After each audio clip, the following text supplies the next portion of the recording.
Turn the volume, turn it loud. Miami's pride, make us proud. CanesWear crew, you hear the crowd. Hurricanes ain't backing down. Every play, every score. Raising bets and raising roar.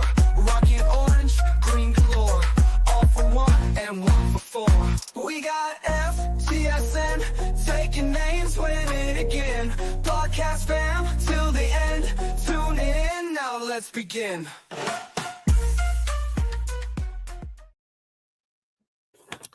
Hello and welcome to the CanesWear podcast, Thursday night edition, January 29th. And we have a full show tonight. We are ecstatic to be here. Gio is here, of course.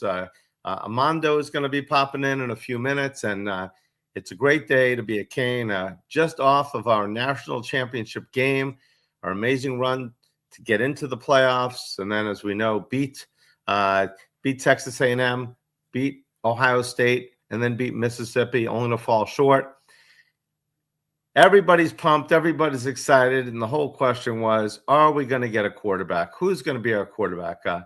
Actually, remember, Gio, when everybody was talking about when we first got in the playoffs, we're going to be terrible next year. We're not even trying to get any players. That's all we heard, it seemed like. We're not going to get any players. Mario's just worried about, he doesn't know what he's doing. We no longer trust Mario. And look what Mario does. He basically retains most of the team. He's got the whole running back room coming back, which is amazing. He's got most of the receivers coming back. He's added key position players. He's got 8-year veterans coming back. And then he goes out and gets the number one quarterback in the country, in Darian Mensah. And he gets his wide receiver comes with him to join Malachi Toney and everybody else that's returning. So, if you're not excited right now about this Canes offseason, then I don't know what to say. So it's a great time to be a Cane. We're on the CanesWear podcast. Like and subscribe. The FTSN network. Bobby and the guys do a great job. We're going to answer as many questions as we can. Hopefully not be here till 1 a.m, but we will. And we're going to go ahead and answer your comments. Bring the fun today. We're so excited. We're so pumped. It's been a great playoff run. And what are we, day 2, Gio, now? Day 3 of the it seemed like it took forever, but day 2 of the Mensah era. So let's be excited. And again, we've got the great Gio here, and he will answer any questions that you have. We'll be reading questions and just looking for a fun couple hours tonight. How we doing, Gio? I'm doing great. Miami's got their guy. It was quite a drawn-out process. Almost 2 weeks in total since he officially entered the portal. But as I've mentioned several times, I mentioned on the private board, I've mentioned things here on the show. It was always likely to end up in a settlement, which you saw take place 2 days ago.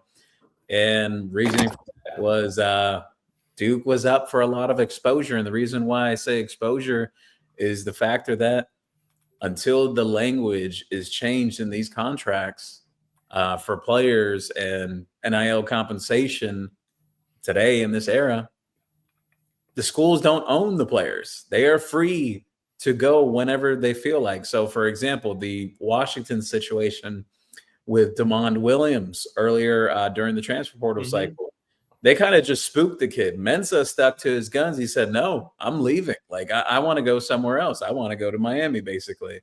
And that's what he did. His wide receiver took a bet on himself, too, in Cooper Barkate. And he followed him into the portal. I know the two are very close. They're both from the West Coast area. They're bringing that West Coast style to the Miami offense this upcoming season. However, I do want to mention something, though, about the whole timeline of the quarterback situation, which I absolutely agree with you, Brett. I remember Miami fans getting upset and worried, saying, oh, well, Brendan Sorsby, he's going to go to Texas Tech. And, Mestamaker, he's expected to follow his coach to Oklahoma State. And yes, Miami did have interest in those two. They had interest in Sam Leavitt too. Sam Leavitt even gave his word to Miami that he was going to come, and he kind of just left them hanging at the 11th hour with no responses or anything. He just kind of left them on red, which, that's fine. It is what it is. But at the end of the day, I'm just speaking statistically, I think Miami got the best of the bunch. It's quite ironic how this worked out, but statistically, yes, they got the best guy available. They have the number one quarterback returning to college football, whether it's P4 or G5. Well, now they're calling it the G6. They have the number one guy overall in production. He threw for nearly 4,000 yards last year. He had 34 passing touchdowns. That was second only behind Indiana's Fernando Mendoza, who played extra games this year because of how far Indiana went into the playoffs as well. You're talking about the guy who won the Heisman this year, the guy who was right behind him in terms of production. He's coming to Miami. And this guy, by the way, Darian Mensah, I know everyone – I agree. The ACC tiebreaker rules are weird and how Duke got in there and everything, but they did win the ACC championship, something that Miami is still looking to do.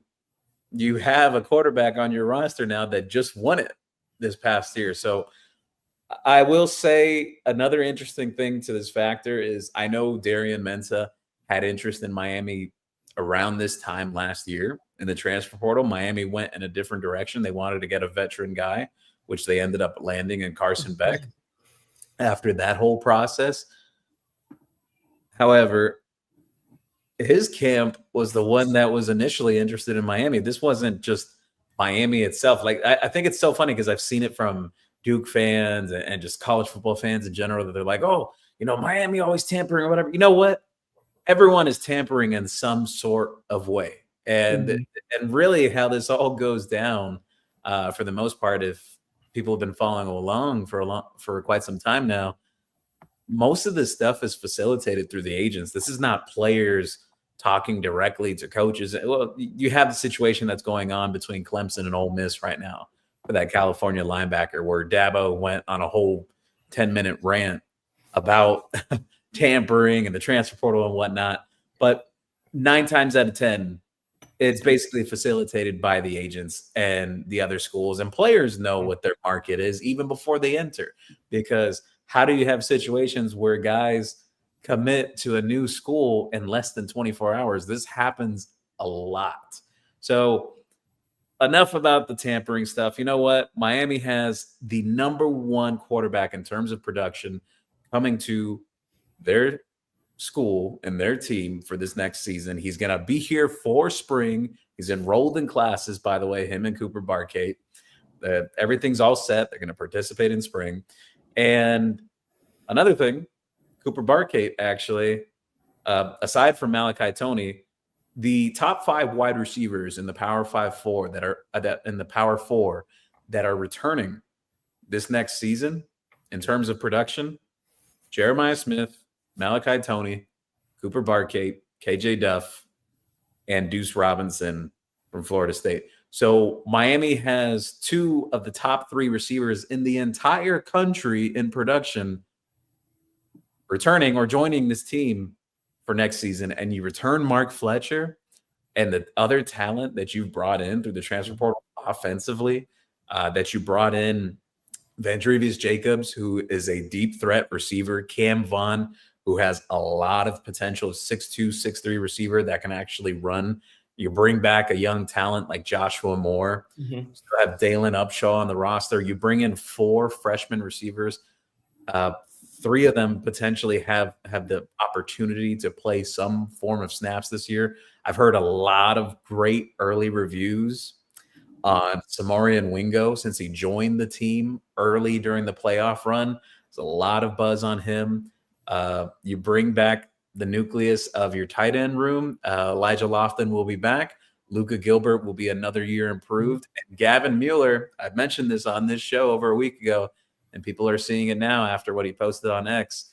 I heard a lot of early rave reviews on him. He posted, I think it was yesterday, he was measured and weighed in at 6'6", 260. Brett, this is a tight end that has a verified 4.5 40-yard dash, laser timed.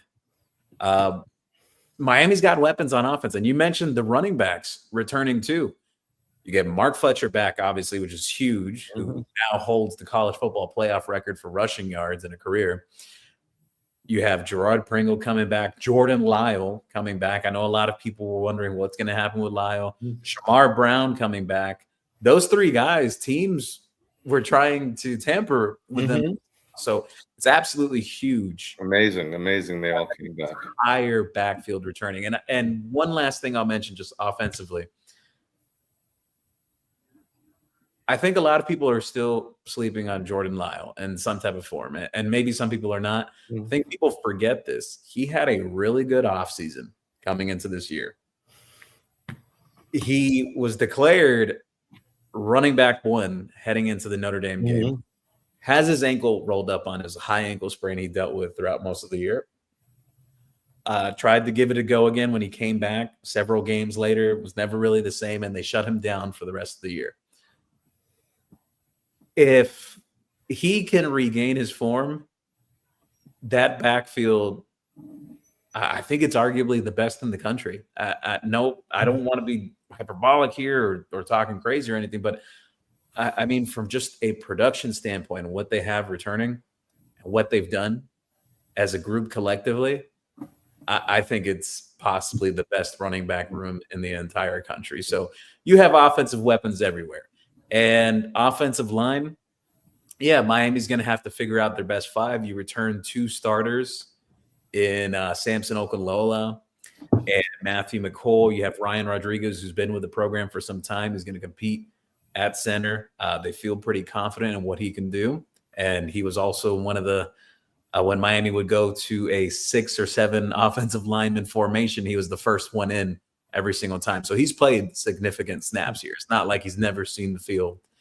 And S.J. Alofaitulu, who played quite a bit as a freshman this year, was sort of a pseudo fullback, H-back back there in the backfield in terms of heavy sets near the red zone.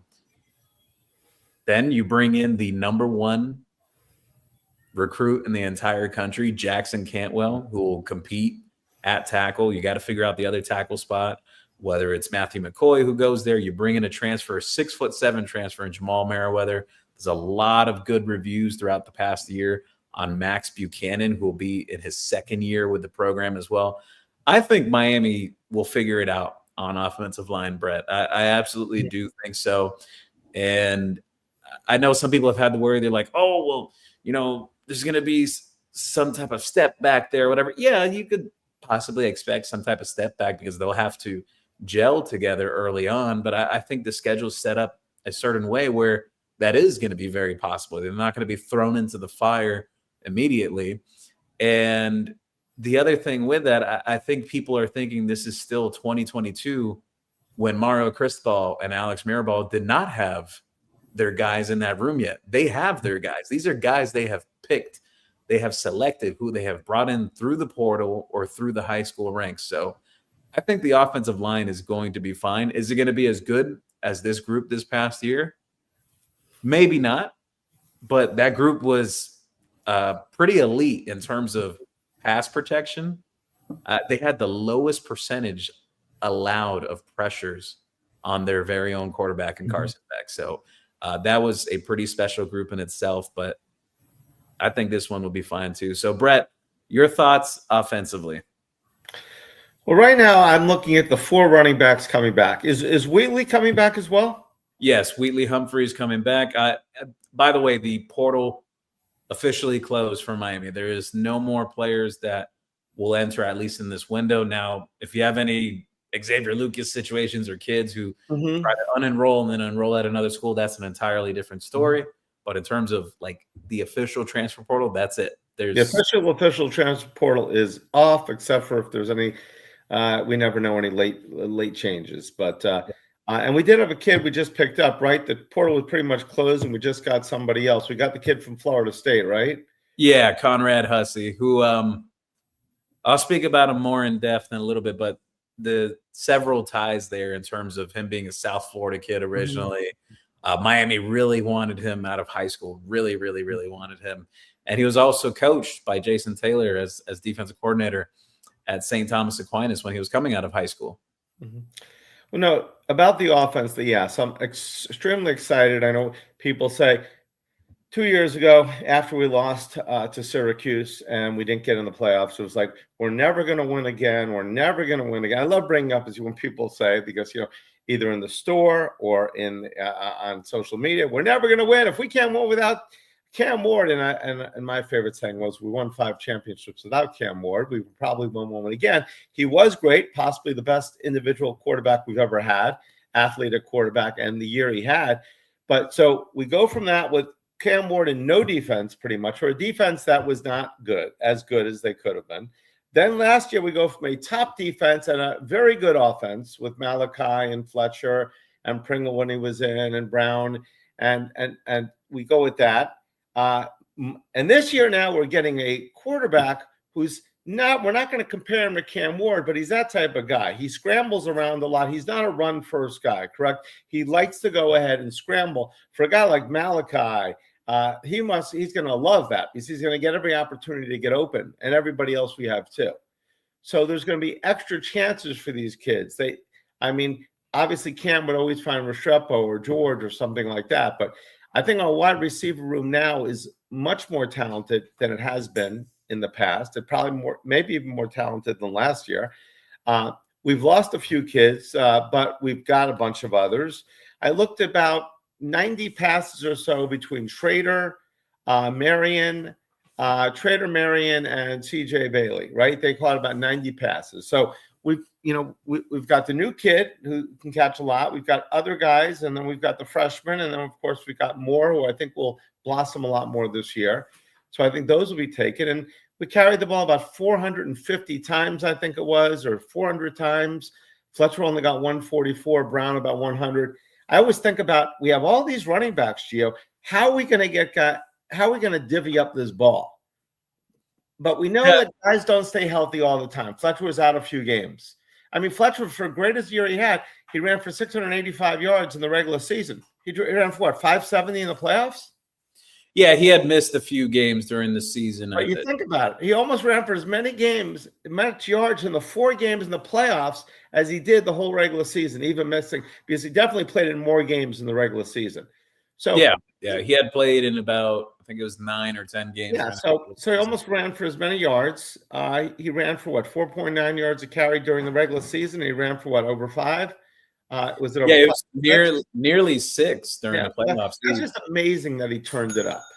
And I know everybody's hoping for Mark so much. Obviously this was a family decision, not only for his family, but he felt like the Canes were his family, especially with his father passing and everything. This is something he had to accomplish. And when guys stay like that, you want them to win a national championship so bad. When Ed Reed stayed in 2001, he got the championship. When those Clemson guys all stayed to play defense, they just missed them. They won the championship. So you're hoping a guy like Mark Fletcher and others say, hey, we're here. I want to be here to win the championship. Because it's great to go to the NFL, but you can never take away a national championship if you can win it. And we know this year the national championship is on everybody's mind right now. We probably will be ranked in the top 3 to 5. We have the Heisman Trophy favorite. Cam Ward was not the Heisman Trophy favorite. He wasn't the Heisman Trophy either. He was the number 1 pick in the draft, but he was not even considered as one of the favorites. This year, we're going to have literally the Heisman Trophy candidate. When's the last time we had that? The favorite, Been quite some time. You're going to have 2 guys that are definitely going to be early season candidates, Mensah and Tony himself. There's a lot of discussion behind Tony already as potentially being top 6 or 7 in that discussion itself. I will say this, just like one last footnote on this past season as well. I know several people have brought up, they're like, oh man, I wish, Bain could have got this and Malinois and that these guys could have won and back and everything. I absolutely get it. But it reminds me of like the same way people felt about, and I'm not saying it's a 1-for-1 because both of their paths were a little different, but that 2000 Miami team, where I know back then at the time, just speaking to people, that there was concerns. There's like, oh man, losing Santana Moss and Reggie Wayne and Dan Morgan and how can we? And never. Then you look at guys and you think they'll never be replaced. Yeah, that's why I think the transfer portal has sort of made fans feel like, in a way, like, oh man, well, like if we don't get one of these guys from the portal, how are we going to replace this guy? How are we going to do it or whatever? Before the transfer portal, it came from within. So yeah, if you're wondering about a certain spot or whatever, it's going to come from within, just naturally, organically. So look, I get it. I understand why people say that or whatever. They're like, oh man, we had these great guys and everything. And I'm not here to rush and say that, oh, I think Miami's D-line is going to be better this year. I think they're going to be deeper. I don't know if as impactful yet. I'll have to see in the spring how some of these key guys like Lightfoot and Wilson and Blunt and Lowe, and we'll get into that. But I got to see how those guys look in spring together to kind of formulate my opinion. However, it's a deep group with that defensive line. I get it. I absolutely get it, Brett, why people feel that way. They're like, oh, we lost these guys. How can we do this again or whatever? Mm-hmm. It's really tough to replace Ruben Bain. It always is, but that's the great thing. When you are a great college team, the Hurricanes winning 5 national championships in 8 years or 9 years, okay, from 83 to 91. Every guy doesn't play every year. I mean, how many people outside of the diehards knew who Andre Johnson was when 2001 came about after we just lost Reggie Wayne, Santana Moss, and somebody else? He played very sparingly. Very sparingly. You didn't know who this guy was. You don't know who a lot of them. They come out of nowhere. That's where you got to trust a guy like Mario, who not only gets him in the portal, but also has these guys as freshmen. We don't know. Joshua Moore can catch 50 passes this year. We don't know what he's going to do. I mean, he can have a breakout season. A lot of other guys on the line, like you said with Sampson. You know what? Everybody thought, is this guy going to ever play? And he did a great job filling in this year. He could be a stud next year. There was several questions you're absolutely right, on Sampson for those first 2.5 years. And then I mentioned in spring, like, hey, he's starting to come along. People were like, oh, well, we'll see or whatever. He played really good this year. Really, really good. Actually, Miami ran the ball best when he was in the lineup. Like, he would rotate with McCoy.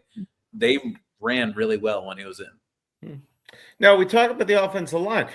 The biggest hindrance to our offensive line this year, especially in the middle of the season, we lost our 2 games, was penalties. It was turning 2nd and 4 into 2nd and 10 or 2nd and 9. It was penalties seem to be setting us back.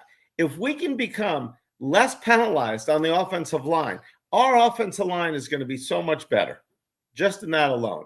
The defensive line was great, but there were times we weren't putting a pressure on the quarterback. They weren't great all the time. Everybody was focused on Bain and Messidor. Now they got to figure out new people to focus on. Bain, since he came out, I remember he led the ACC his first year in being held. I mean, he was held every time as a freshman. The sophomore year, we know he obviously got hurt, and an injury can just shut someone down the whole year, even, not to be the same player they are. And last year, he was phenomenal. So we don't know who's coming in. I'm excited. We didn't know after Cam Ward left, could we go ahead and have another great offense? Our offense was, while it wasn't better, it did some things that the offensive Ward could not do, it seemed, because our offensive line seemed better. Our defense was much better. Now, have we put together the offense with the quarterback, Darren Mensah, and the defense together? Now, if we put them together to go for it all, because I know people's goals are not, I don't think anyone's goal is let's just win 9 games anymore. I don't think anyone wants 10 games. I don't think fans are going to be happy unless we win 11 games during the regular season. We win the ACC, and we get the playoffs, and then they're going to want a championship. I mean, fans, after you get to that point, you don't want to take a step back. So for better or for worse for the team, I think the pressure is more on Mario right now than it's ever been. Absolutely. You're absolutely right. I will say, though, I think this offense is going to be closer to what people saw in 2024 rather than 2025. Obviously, ball control is great, and I expect Miami to do that against like the better teams. But I think Mario's cracked the code, at least after that SMU game, where you got to open things up. You got to air it out against these ACC teams. and you got a quarterback that can absolutely do that. Aside from all the other numbers I mentioned, Mensa being number one returning and passing touchdowns and passing yards in the entire country, he was the best overall quarterback in terms of deep passes. Really? I didn't realize Metrics last season. So I think we're going to be seeing some fireworks with Miami's offense. He's very accurate downfield. You bring in a guy like Vandrevius Jacobs, he's going to have a very specific role to be one of those guys, basically creating separation downfield. A guy like Malachi Tony, everyone has seen that he could do that several times. And Cooper Barcade as well. Don't sleep on the guy. I know I know people will always throw out the comparisons. They'll say, oh, it's a Wes Welker or Braxton Berrios, whatever, because of his background. But no, this kid, he is an outside receiver. He has speed, and he has play strength as well, Brent. I've watched the tape. He could break tackles in the open field. He's not an easy guy to bring down. So I think that offense is going to be very excited. And one last thing, just kind of like the spring outlook for the offense as well. I think everyone has it figured. The quarterback is obvious. Running back room, we'll see how everything shakes out. Obviously, you get Mark Fletcher back. He'll have first crack at everything. But how does the rotation form behind him? And like what order? Is it going to be Lyle? Is it going to be Pringle? Is it going to be Brown? Or vice versa in that order? Receiver room, very obvious. You have Malachi Tony and Cooper Barcade. I know in the Shannon Dawson system, they like to play about 5 to 6 different guys at receiver. Who's going to be your third, fourth, fifth, and maybe your sixth guy in that wide receiver room after Malachi Tony and Cooper Barcade? What could that mixture be? Could that be Jacobs or Cam Vaughn or Josh Moore or Samorian Wingo? What is that going to shape out to be? Or Dalen Upshaw, who flashed a little bit this year as well. I think that competition is going to be really, really interesting. And a guy I think some people may be sleeping on a little bit, but I like him for the factor of how fast he is, especially official times as well. Vance Spafford. I don't know how much he'll play because I know he's technically considered a slot. He can play some outside at the D as well. But he's someone that I know Miami was really excited about coming into the recruiting class. He's coming off that injury his senior year. He missed most of his senior year. We'll see. We'll see what happens with the receiver. We'll see what else develops at tight end. I know people are wondering, like, is Luka Gilbert going to take the next step? Is he going to continue to play more? Is Gavin Mueller, the freshman, like just the early rave reviews, aside from the recent post, what his height and weight is, can he make some type of impact? And then offensive line, how do they figure out their best 5? I think that'll be the biggest question of spring is what are those early formations? Who is lining up where? I think that's mostly the questions people are going to have going into spring. No, a lot of questions, a lot of things we know, a lot of things we're going to be excited to see. So it's going to be exciting. Again, we are sponsored by CanesWear, the Spot Miami Fan Shop. Couple of things. I saw some people post about it. I mean, the rumor is true. The numbers have been changed, correct? Darian Mensah is number 10 now, correct? Gio? Haven't had that confirmed yet. Okay, so it's all right. So we'll see what happens on that, which means Malachi would go to 1.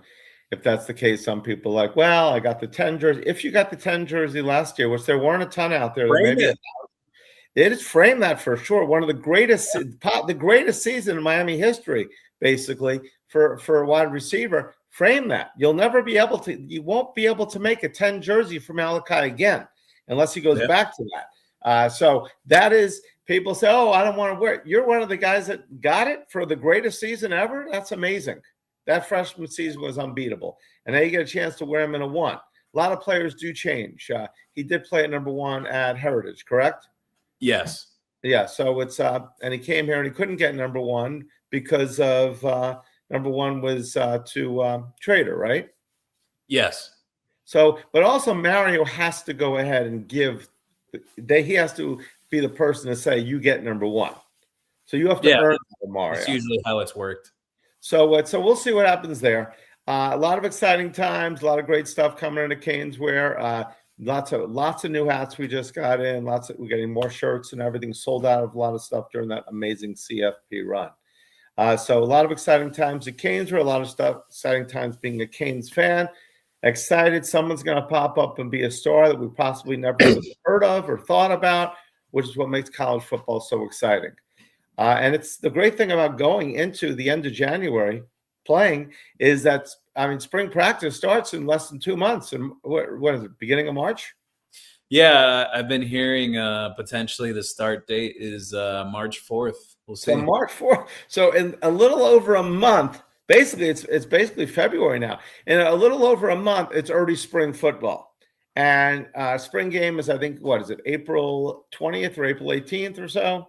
I think it's the 18th. I got to look at it. And then you've got a few months of the season. So that's the great thing. It's like when the Panthers won the championship twice, all of a sudden you win the championship. It's only a few months till hockey. That's even quicker. But here, we're so fast. Normally our last game that matters is November. Sometimes even October, it seems, because we're out of it in November.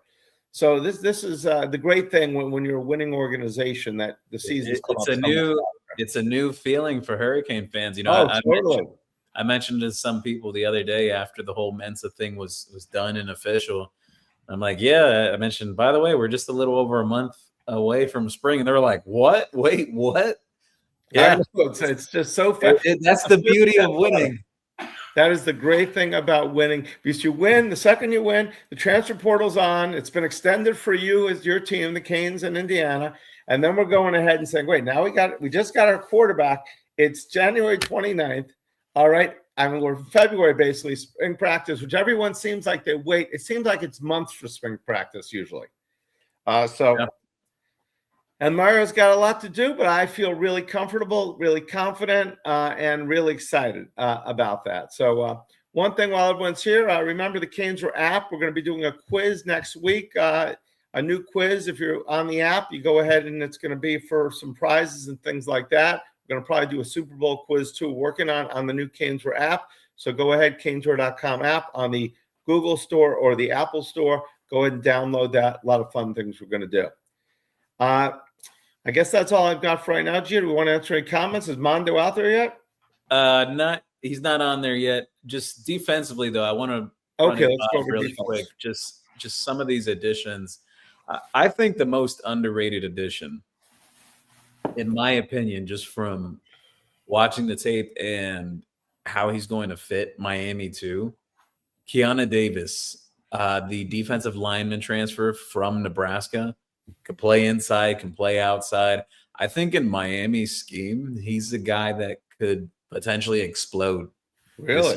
I think I don't know if he'll start, but I think he's someone that people are going to be sleeping on because they think like, oh, Nebraska or whatever. Like, who is this guy? He could play. And extremely high effort guy too. He's high motor as well. Doesn't give up on plays. I think that's what's going to really excite people. But he has the size too, Brett. He's like 6'5", 280. Just great versatility from him. You add him with a guy already you have in Armando Blunt, both being capable of playing inside and outside. I know Hayden Lowe can do some of that too. You bring in arguably one of the two best pass rushers in the SEC this past season in Damon Wilson. The other one was Prince Will Umanlian, who transferred from Ole Miss to LSU. But Wilson now coming to Miami, just an elusive prospect for Miami for many years now. They wanted him out of high school. He ended up signing with Georgia. Then he ended up leaving Georgia last year, entered the portal. Miami was interested, and he just kind of signed with Missouri right away. Miami didn't even really get the chance to attack that recruitment, but he blew up this past year, had a breakout season, was all SEC. I think if people are expecting like a Ruben Bain type of impact from him, I don't think that's fair. Just from what I've watched and seen on him, I think from a pass rushing standpoint, his type of production, it's somewhere in between Bain and Mesidor. like that type of level in between the two. I think he's a better pass rusher than Mesidor. I don't think he's a better pass rusher than Bane, or like at least like impact type, like how he can open up things for other people. Don't think he's as good at setting the edge as a run defender as Bane or Mesidor, though. I think that was a very underrated aspect that a lot of people are not talking about what Bane and Mesidor did. Like, it's great, the sacks and the pressure, but their containment was great as well. Being able to play against the run the way they did, that's why I point to guys like Hayden Lowe and Armando Blunt. I hope both continue to take the next steps in their development. There's obviously quite a few flashes this year from Armando Blunt, but I think you need those guys to really step up to be big-time run defenders on the edge this upcoming season. And Marquise Lightfoot, who really came to life in the playoff. Like, he had flashes during the season, but the playoffs particularly, it seemed like the light was really starting to turn on. He had certain plays in that playoff, like even to the point, Brett, I remember watching it on the tape. This guy, they had him press Jeremiah Smith off the line. And then, like, I was just like, wow, I was amazed. He's got speed like a linebacker, doesn't he? Yes, tremendous athlete. I'm really looking forward to seeing what he puts together going into next year. There's definitely a ton of flashes from him this year. I think another year in the weight room is definitely going to help him too, just especially as like a run defender, so he's more capable of playing bigger snaps. You bring in, you return other guys. Like I mentioned, Hayden Lowe. He was expected to be big time in the rotation this year. He had that injury early. We'll see what comes with him in spring, but there's a lot of high expectations there. You return guys like Booker Pickett and Herbert Scroggins, who played some key snaps this year. There'll be some rotation guys for you.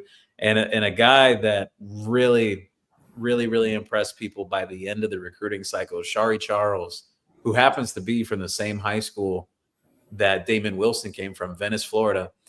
A lot of people are really excited about him in the building. They think he could potentially factor in as well. And then just last things, defensive tackle wise, returning Ahmad Moten, I said it, I felt like was the biggest key piece for that defense going to next year. I know everyone brings up Bane and Mesidor, but what that guy is able to do on the interior, I mean, it's incredible, the development he's had, Brett. And the reason why I say the development, he was a late bloomer, late take in the class that he was coming out of from Cardinal Gibbons High School. Miami, everyone talks about all the 5-stars they have on the defensive line now. Damon Wilson, former 5-star, Marquise Lightfoot, Armando Blunt, Hayden Lowe, Justin Scott, who I'll mention in a second here, who really came on at the back half of the season. He's going to be a tremendous player. Having those 5 stars on a single defensive line, but Ahmad Moten may be the best of the group, at least returning for next season. The way he played in the playoffs, especially in the championship game, this guy, he could legitimately be a first-round draft pick. That's the discussions that surround him right now because he's returning for another year. If he doubles that performance from this past season again, he's going to be facing a lot of money around this time next year when he's ready to go into the draft. So I'm not worried about the defensive line. I know people bring up, the Bane, the Mesidor thing and whatnot. I think Justin Scott's a tremendous player, and I think we're going to continue to see that. I know Miami brought in Jarquez Carter. They're really excited about the freshman Kashawn Stansel. They think he's one of the best in the country. But just as a whole, big picture with the defensive line, I'm not too concerned about the competitions or anything because Miami rotates a lot on defensive line. So not really concerned about that in spring, but I just want to see what's their best grouping like in the spring, like who's going to be your best run defenders, who you're going to be your pass rush guys. I'm not saying that they need to completely replicate the type of production that both Bane and Mesidor had together. I think this may be something a little more of a committee this year on the defensive line. I think there's going to be more rotation because Bain and Mesidor played a lot of snaps in big games. Like yeah, Blunt and Lightfoot would come in, but they wouldn't come in as much as other games. Like they kind of told Bain and Mesidor, like, you're out there, like go get him. And when you're really tired, then you can come back to the bench. But we want you on the field. I foresee more of a rotation this year for that defensive line, especially on the edges, a heavier rotation. But Gio, last year, would you say if you had to rank Bain and Mesidor, you'd be like in the 9s probably? Nobody's a pure 10, but they'd probably be between 9 and 10, their rankings, you think? What do you mean? Like in like terms if you have of a scale of 1 to 10, how would you rate their year, Bain and Mesidor separately? Bain, I would give a 10. Okay, so you give He Bain. does not get enough credit because some stupid fans of other schools, they'll look at his stats and they'll say, "Oh, what's the big deal about this guy?" So where would you rank Mesidor? I'd put it at a 9.5. Okay, so they had that great year.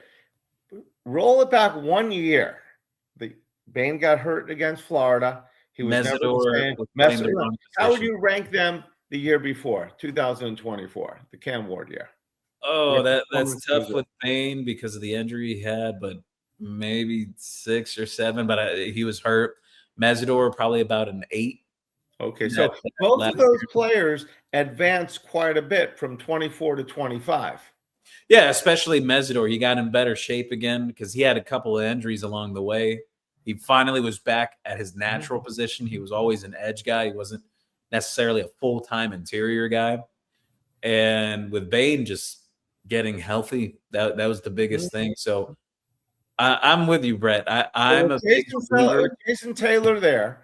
And who's the defensive tackle guy again? Damian Lewis, former Cane. I mean, with both of those guys there, we may see other guys that had good years, Lightfoot, Moten.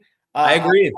We may see these guys improve a lot. Not to say they're going to be as good as Bain and Mesidor, but the sky's the limit for all these guys. Where people are saying, like I said, Andre Johnson came out of basically, we knew Andre Johnson, but nobody really, he didn't get the publicity without Reggie Wayne and Santana Moss were getting. I mean, so now we saw these guys people come out of nowhere, from Jimmy Graham, Jeremy Shockey. There's always someone to replace. We can't say and discount the guys we got coming back because we are so solid there. Even though we don't have Bain, we're going to have Scott, who's 1 year older, 1 more mature. We're going to have Lightfoot. Our defensive line could possibly even be better than last year, correct? Yeah, I think it's going to be a deeper group. I think there will be a little more rotation than it was this past year. I think some of that was also to do with some injuries that happened there. Losing Hayden Lowe wasn't the most ideal thing. He was going to be a big piece of that this past season. But I will say this, an interesting comment from Ruben Bain, and people could take it for what it is, but he told CBS after the national championship, he came to their studio and everything here in South Florida, the CBS contingent, and he told them that he thinks the defensive line group is going to be better next year than it was this year. I thought that was interesting. That was interesting. Bain, I've had the chance to talk with Ruben Bain personally quite a few times throughout the years. He's never been the type of guy to hype up things. He's a realist. He kind of calls it how it is. For him to say that, I thought was pretty interesting. So we'll see. No, I think he's a team player. I mean, I think defensive line, we're set.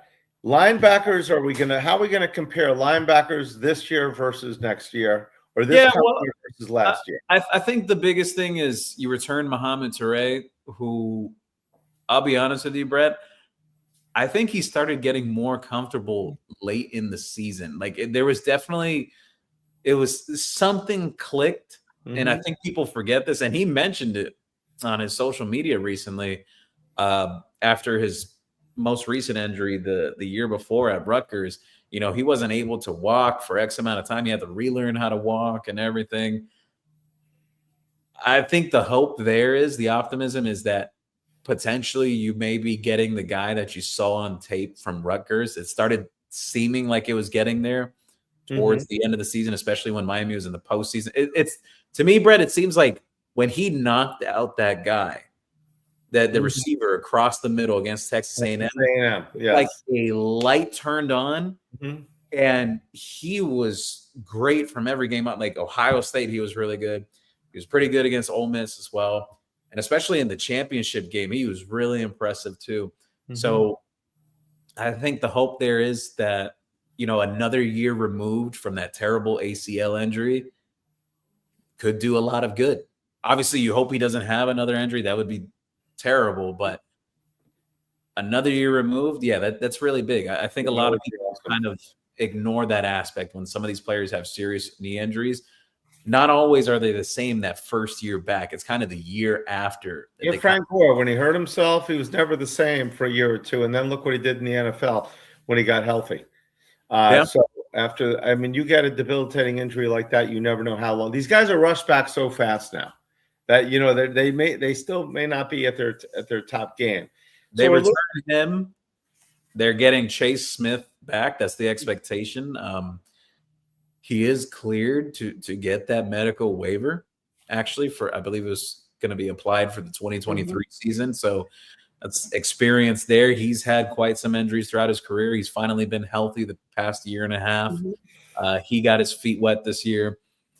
You have a linebacker in Kellen Wiley, who they're really excited about. This past year as a freshman, played a lot of special teams.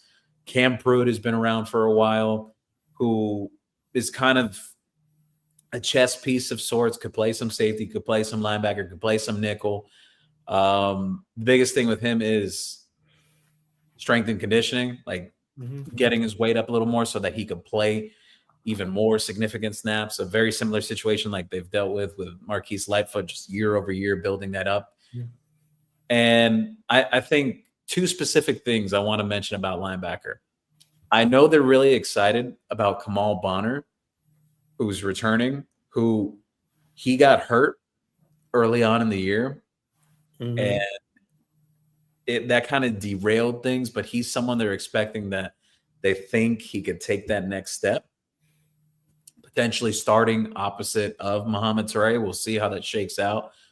But one last thing, Justin Edwards, I think I've mentioned this before in the past. I know I've mentioned it on the private board, is a freshman that Corey Heatherman is super over the hills for. How they think of him as a prospect, how they think of him as a player, size permitting that, the weight is there, that the playing weight is correct and everything. I think he's someone that could really surprise people. And I can remember the last time that Miami had a freshman linebacker that was able to make a significant splash early on. I think he could potentially be in that conversation. Now, what makes him so special? The instincts, number one. Number two, he can actually cover. And number three, the closing speed as well. There's a reason why they went toe-to-toe to pry him away from Rutgers. And there was even some negative recruiting there from Rutgers. They were telling the kids some things, and it's a dirty game sometimes. Of course, people are going to say, I remember we got him, they thought Rutgers. We're grabbing guys from Rutgers. It was like, obviously, if they're not Alabama, Ohio State, Florida State, somewhere like that, we're thinking like, yeah, we got him from Rutgers. So, by the way, is an absolute personal evaluation by Corey Heatherman. He wanted. Well, he should know. Obviously, it was a lot of guys out there that are fans that think they know a lot, and a lot of them do. A lot of us do.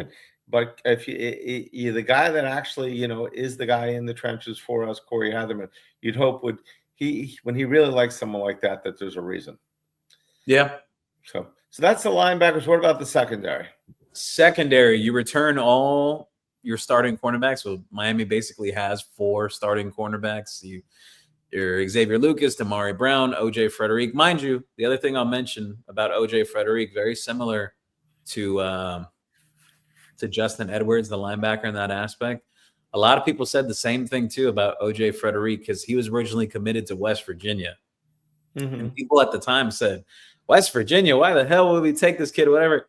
and then he turned out to be a freshman All-American. So be careful what you say as a fan. Just let the coaches do their job. Let them do their evaluations. I worked for the recruiting sites many years ago. They don't get everyone. Believe me, they don't. So the 4 starting corners, Xavier Lucas, Damari Brown, OJ Frederick, Ethan O'Connor, all returning, which very similar situation like the running back situation. It kind of seemed like it would be difficult to hold on to all 4 guys, but they did.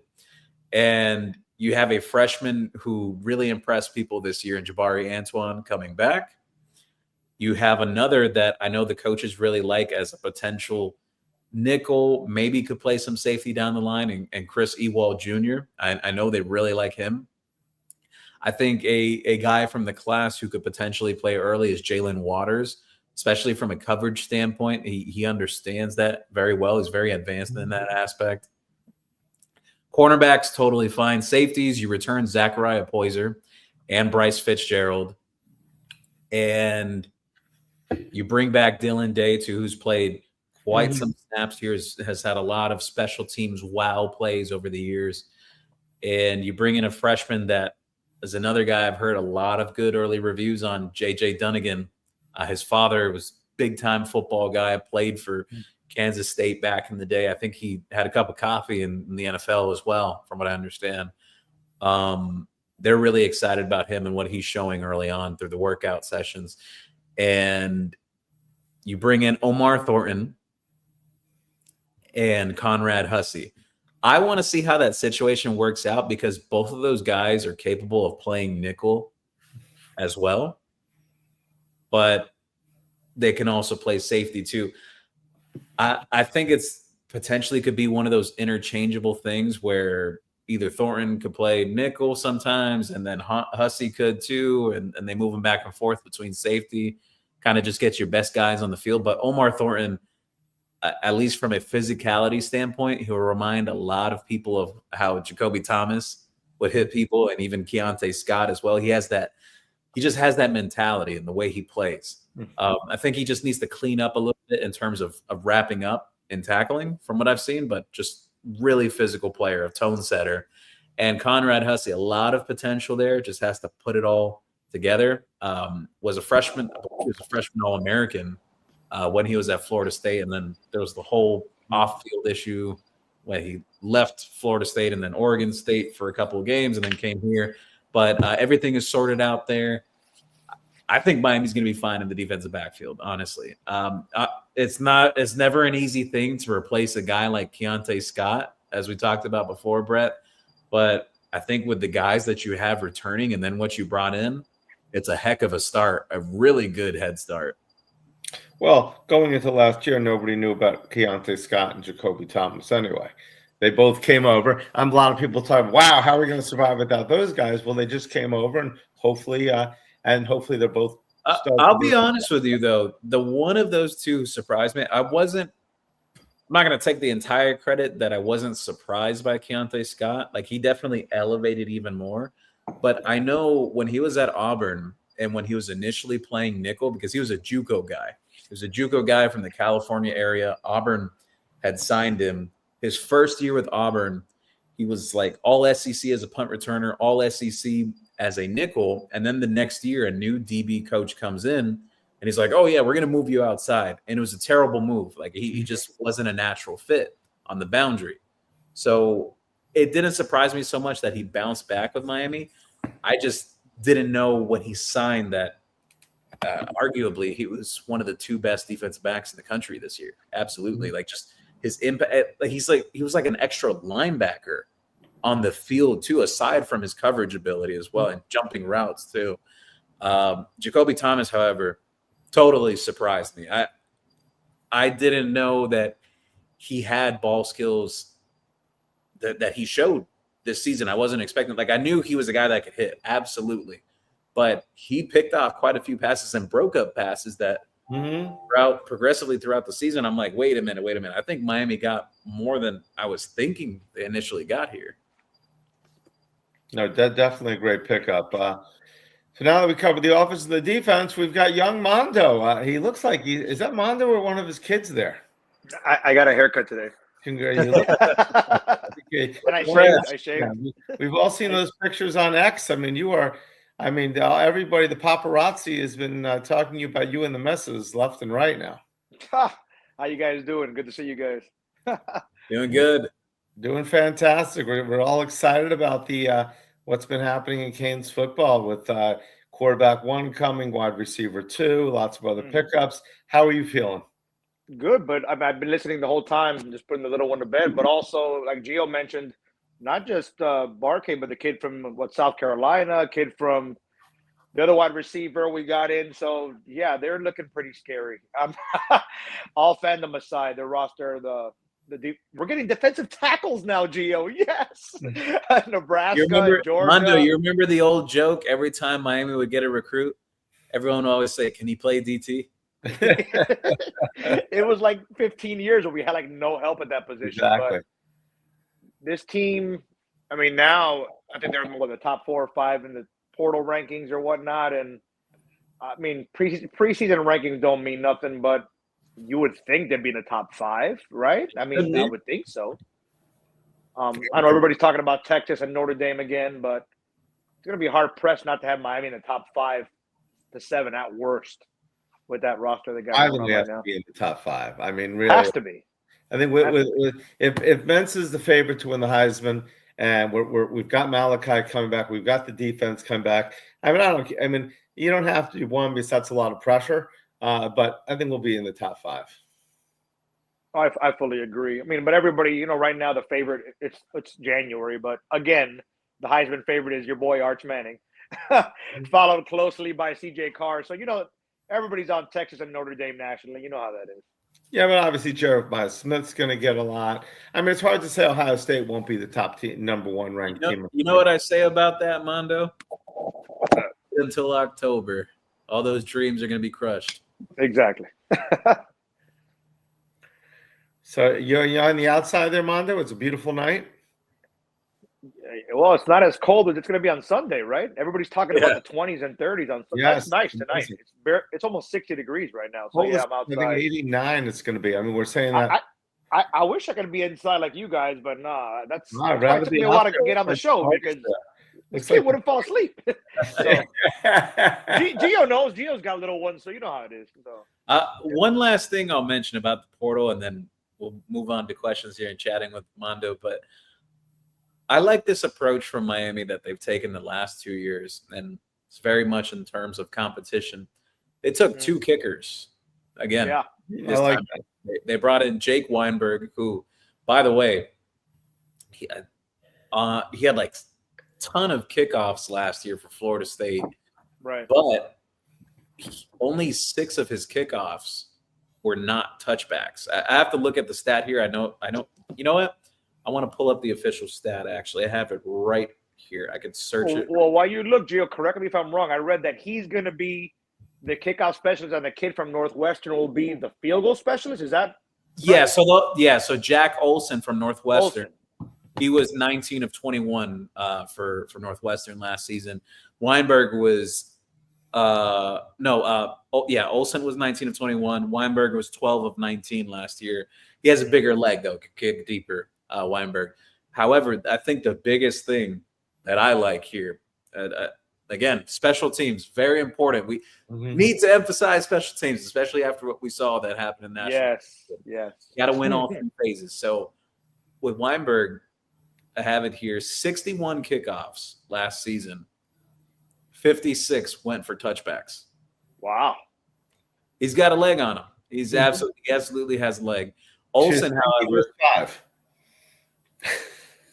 Olson, however, 19 of 21, but has not hit from 50 or beyond, though. Wow. So you have one of these situations like the kid's pretty money from like 40 yards in and everything. Like he'll hit it. He rarely ever misses in terms of Olson. But I think Weinberg, you may have a situation where you do have 2 field goal kickers, depending on maybe if Weinberg improves a little bit with his accuracy because he's got a big leg.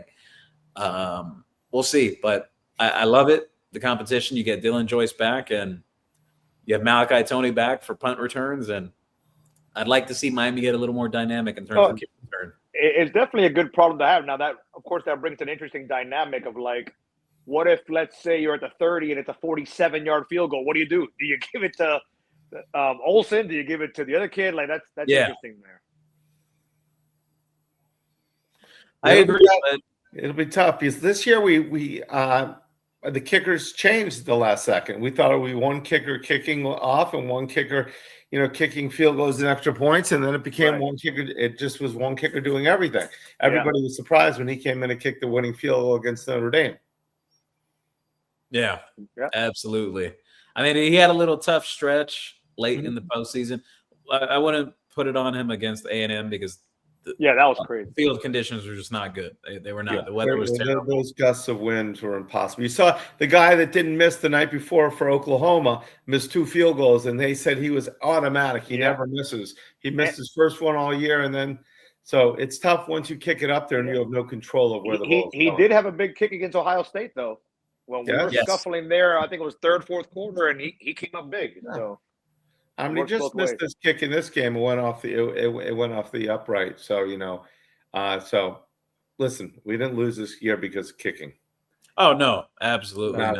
And the kid did a valiant effort, great effort, and everything like that. I thought, and team, but just it was close. What a way to end the season.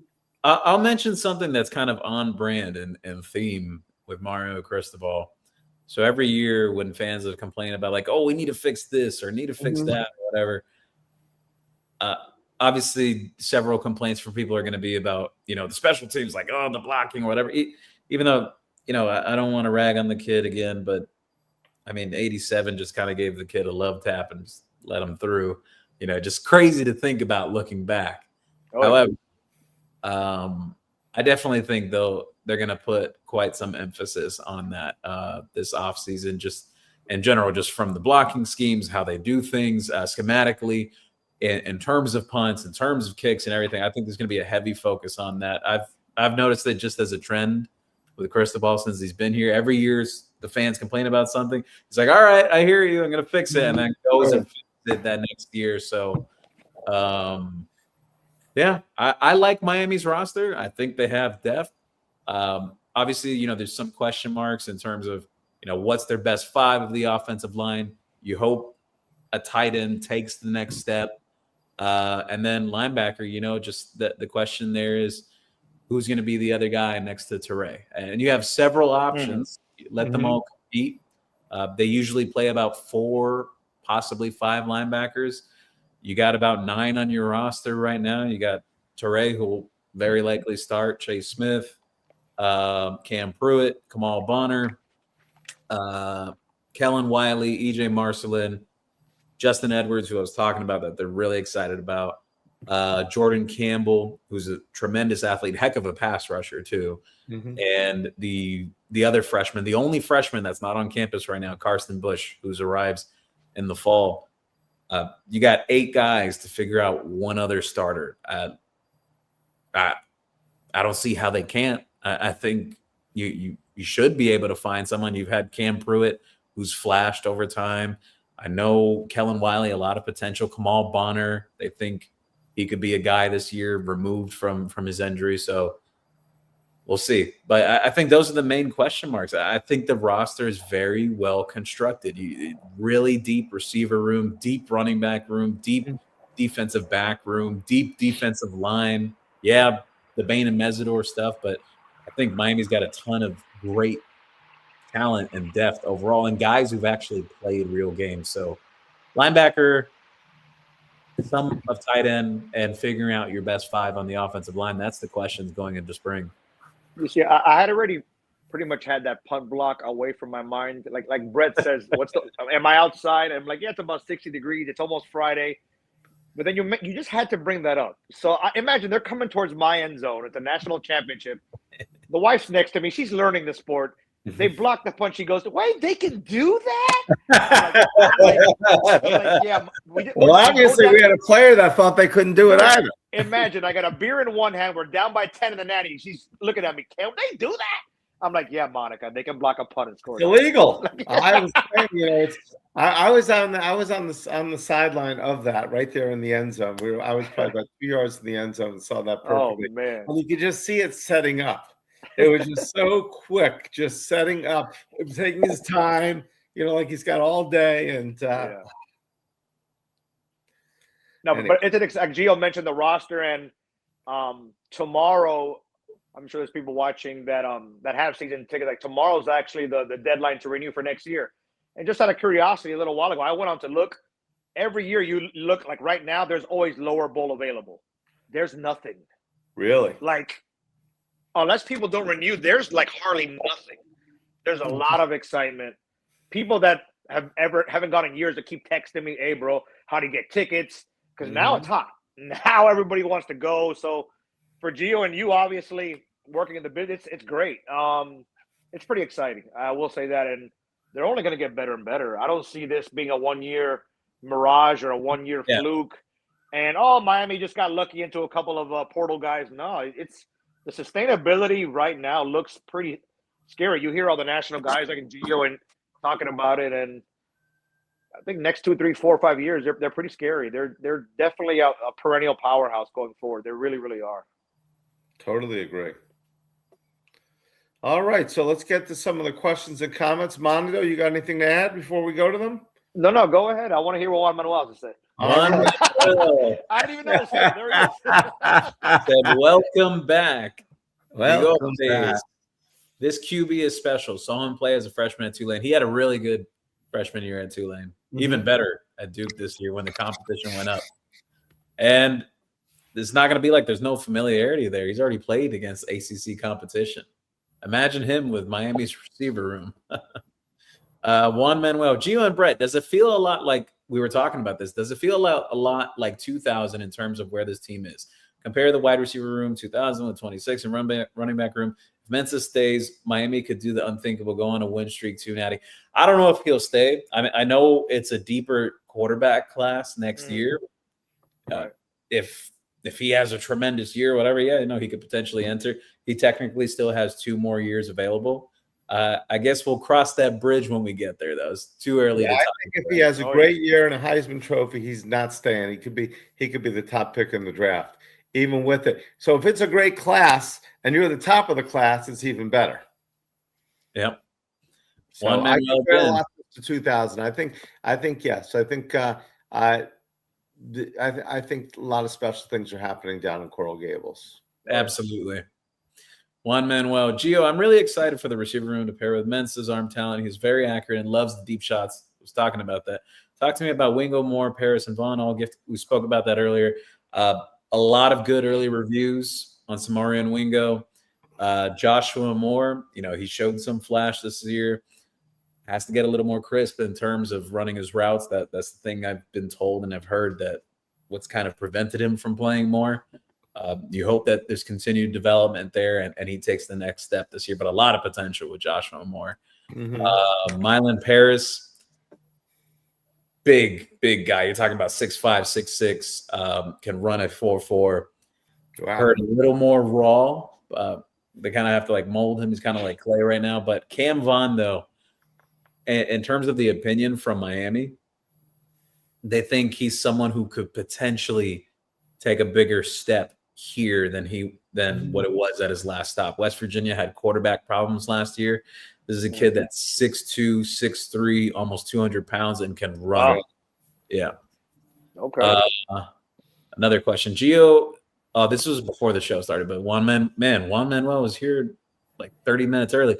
Gio, what is the mood of the fan base? The business, merchandise money going? If Miami makes the natty, will you go to Las Vegas? Absolutely. If they're in the national championship, Las Vegas, I will be there.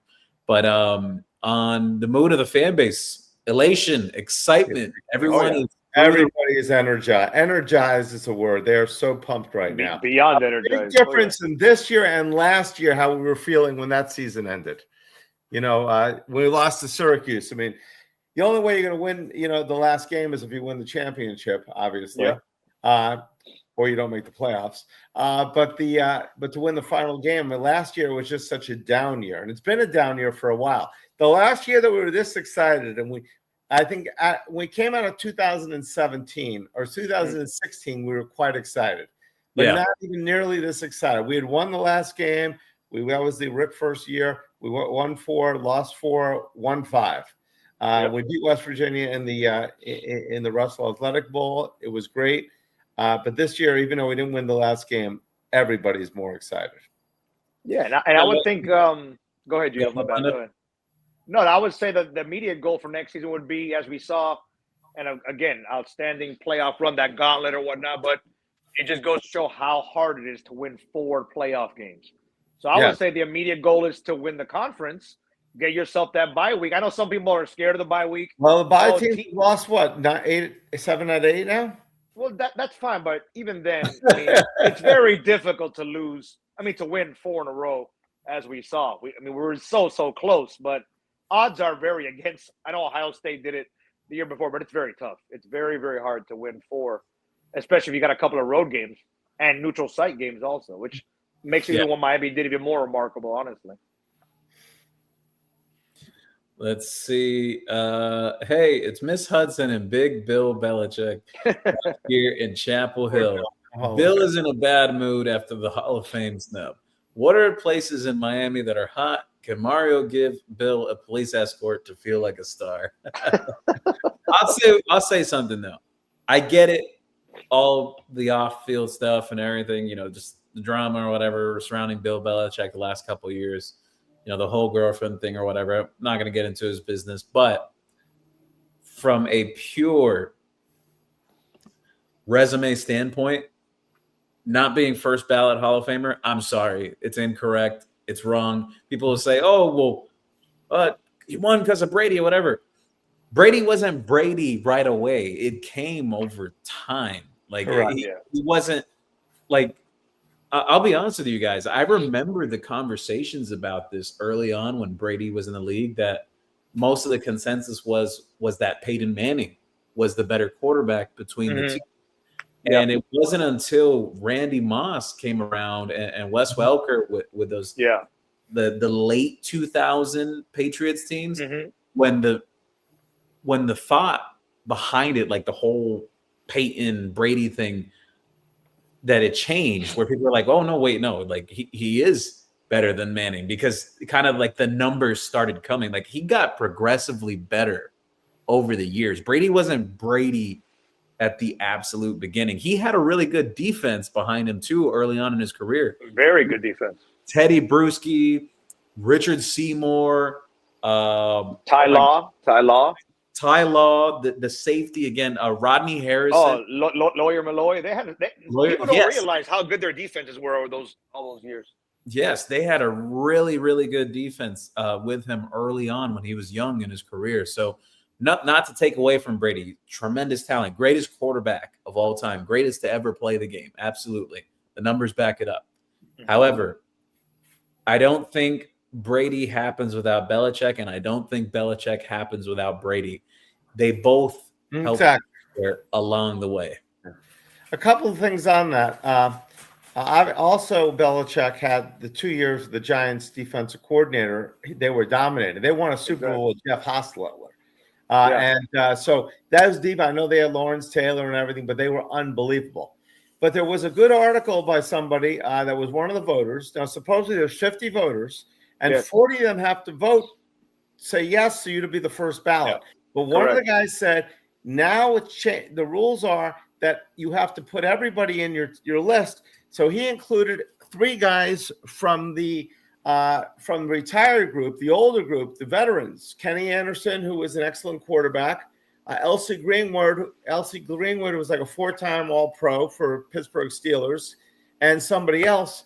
And he said, so he thought Belichick's getting in no matter what anyway. These guys may not be on the ballot next time, because every year there's more veterans that come in there. So that's why he went with them. So it's 40 guys, 39 guys may have said yes, 11 guys said no. We don't know why. Did they vote for old timers? Did they say Belichick's getting it in? Anyway, did they say, what's going on with that when Brady left, Belichick wasn't the same coach? Well, or did they say that cheating and the stealing of the Well, sign. it was cheating. And I know a name that's been thrown out is Bill Polian. You know, he was the GM of the Colts all those years. And, of course, the Patriots beat the Colts a bunch. And a lot of people still have it out for – see, I would say to keep him out for a year if they didn't win anything after all that stuff. But they still won 3 Super Bowls after the fact. Yeah. So it's not like runs. And I heard him – I'm not sure what was on what's his name? My namesake, Armando Salguero. He was one of the presenters that he stands presenting in front of the 50 people. He even read a letter from Brady saying that Belichick should be in. And before he started, he said that 1 or 2 guys literally pointed him out and said, I don't care what you say, I'm not voting for him. I'm not voting. So that's it. Yes, it's an echo there. But yeah, so not I agree. You know, there's the cheating and everything. There's other things, the old times. Listen, Bill Belichick's had pretty good outside of Juan Manuel and a few other people poking fun at him all the time with Miss Hudson. I mean, you know what? You can't take away their 6 Super Bowls or whatever he's got. Plus, he's got 2 with the Giants, like he said. He's almost got it on 10 fingers, and he'll probably never coach in the NFL again. No. But at the same time, he was close to getting the record. Well, what's interesting is that Robert Kraft in football history. Isn't Robert Kraft up this year as well? So you got Correct. that dynamic. That also. they had a vote for both of them. Maybe he put in some. And there was a lot of rumors the last couple of years where they weren't getting along. So but it doesn't matter. They had a split. They may have said, "What that guy is such a great owner." I think everybody's in the same grouping. What is it? You pick your top 10 guys or your top 5 guys. So they canceled them out. There was so much controversy that even the Pro Football Hall of Fame just really had to release a letter or something saying that from now on they're going to scrutinize the voters and maybe even make them go public. There's been so much backlash on this. Like what Gio said a minute ago about us having 2 candidates this year for the Heisman in Mensa and Malley. Maybe they cancel each other out. They cancel each other out a little bit. So you never know. And that's what exactly with Kraft and. I love that the Pro Football Hall of Fame came out with that statement. They did, yeah. They do the same thing with the AP poll. Mind you, every AP poll voter had Miami finish as 2nd this year. There was only one voter who put Miami at number 5. Of course. Behind a team that they already beat along the way in the playoff. There's always see, those guys should lose their vote for good. Yeah. I mean, like the NFL, they should just say, let's analyze. Just like somebody said, I don't know who it was, Clay Travers or something. No, it was somebody that said, you need to go ahead and these referees should be interviewed just like for plays, just like players are, just like coaches are. Hey, how come you made that call? Yeah. You know, but you're right, voters. You do something so egregious like that, then you lose your voting rights. Yeah. I am all for it. We'll start the CanesWear national voting poll. You know, the one guy that really has gone off on this is he's been making the rounds left and right is Jimmy Johnson. Jimmy Johnson has been going crazy with this defending Bill. Obviously, I'm sure they're friends or whatnot. And he's gone on like a million shows. And Jimmy Johnson doesn't really do too many interviews, but he's been like everywhere in the last 2 days. It's outrageous, honestly. Yeah. Was Jimmy Johnson a first ballot? No, he was not. Okay, but he won 2 Super Bowls. This guy won 6. Yeah. Man, he put down 16-0. Yeah. That should be the goal. I love it. Mr. HD, Gio and Brett, Yayo's World, Gio, Rich Millennial. What do you guys think will be the toughest stretch of our schedule? I think it's after that bye week, after Clemson, where you got Florida State along in that. Well, there's only one bye week. There's no multiple bye week this time around, unless you want to consider week 0, but that's not really a bye week. After that, that stretch where actually, you know what? I want to pull up the schedule because I don't want to get the order wrong here, but you have the bye week right after. It's October 10th, isn't it? The bye week, I think. Yes. Pittsburgh's home. Yes, October 10th is the bye week. So I have it here. Okay. So you have it bye week for October 10th. Then you have Florida State at home. You have Pittsburgh at home. Pittsburgh is a good team, despite, Miami beating up on them like crazy to end the season. They still have some talent. You got to go to UNC on the road. Notre Dame on the road. Then you have Duke at home for homecoming. Mind you, I love that Miami scheduled homecoming for the Duke game. Oh yeah, Love I'm it. sure that wasn't planned. Yes, that super petty, and I love it. Virginia Tech at home and Boston College. I think the toughest stretch is that Florida State to Notre Dame game. In my opinion, that is the toughest stretch. Well, Clemson could be a difficult game. I know they haven't been as good, but he Dabo is starting to look more at the portal now. I would. It's definitely that And they- Clemson game is definitely a little tricky because you have to go there to Death Valley. Yeah. When was the last time we beat Clemson? Emory Williams, his first start ever. That's right. That's right. Is a ranked. And he got a ticket out of town. But you're right. Clemson opens up against at LSU. That's going to be a nice one there. They were not as good. Who's Clemson's quarterback this year? That's a good question. Not sure right now. Okay. Did Gio Lopez from North Carolina transfer? Or is he still there? Gio, the kid from North Carolina, did he stay? I think he's still there. Actually, he's still there. Okay. Well, to me, if you ask me, toughest stretch or interesting stretch, I'll say it's November 7th, 14th, and the Friday night, the 20th. You got Notre Dame, Duke, and Virginia Tech. By then, you figure James Franklin will have them playing their part of their best. It's later in the season. Yeah, we should be favored against Duke and BT, but it's still an interesting stretch. And obviously at Notre Dame, very difficult game in Notre Dame. I mean, at Notre Dame, that's going to be a possible top 5, maybe undefeated matchup. We'll see. Yeah. I mean, even we were the great. I mean, that year the Cleveland Gary, it's very difficult to go to Notre Dame and win. Well, they're going to be, hate them or not, and Lord knows we all do. I mean, their schedule's a joke. It really is, and they have this stupid new bylaw where if they're in the top 12, they're automatically in the playoff, which that doesn't make any sense. I think they're like now getting to levels of being hated by everybody, not just but Miami why fans. would they even agree to that? College football, the CFP, whoever it did. You know what's funny? Notre Dame always talks about like their viewership too. Yeah. Their viewership is not as good as they claim. Correct. Yeah.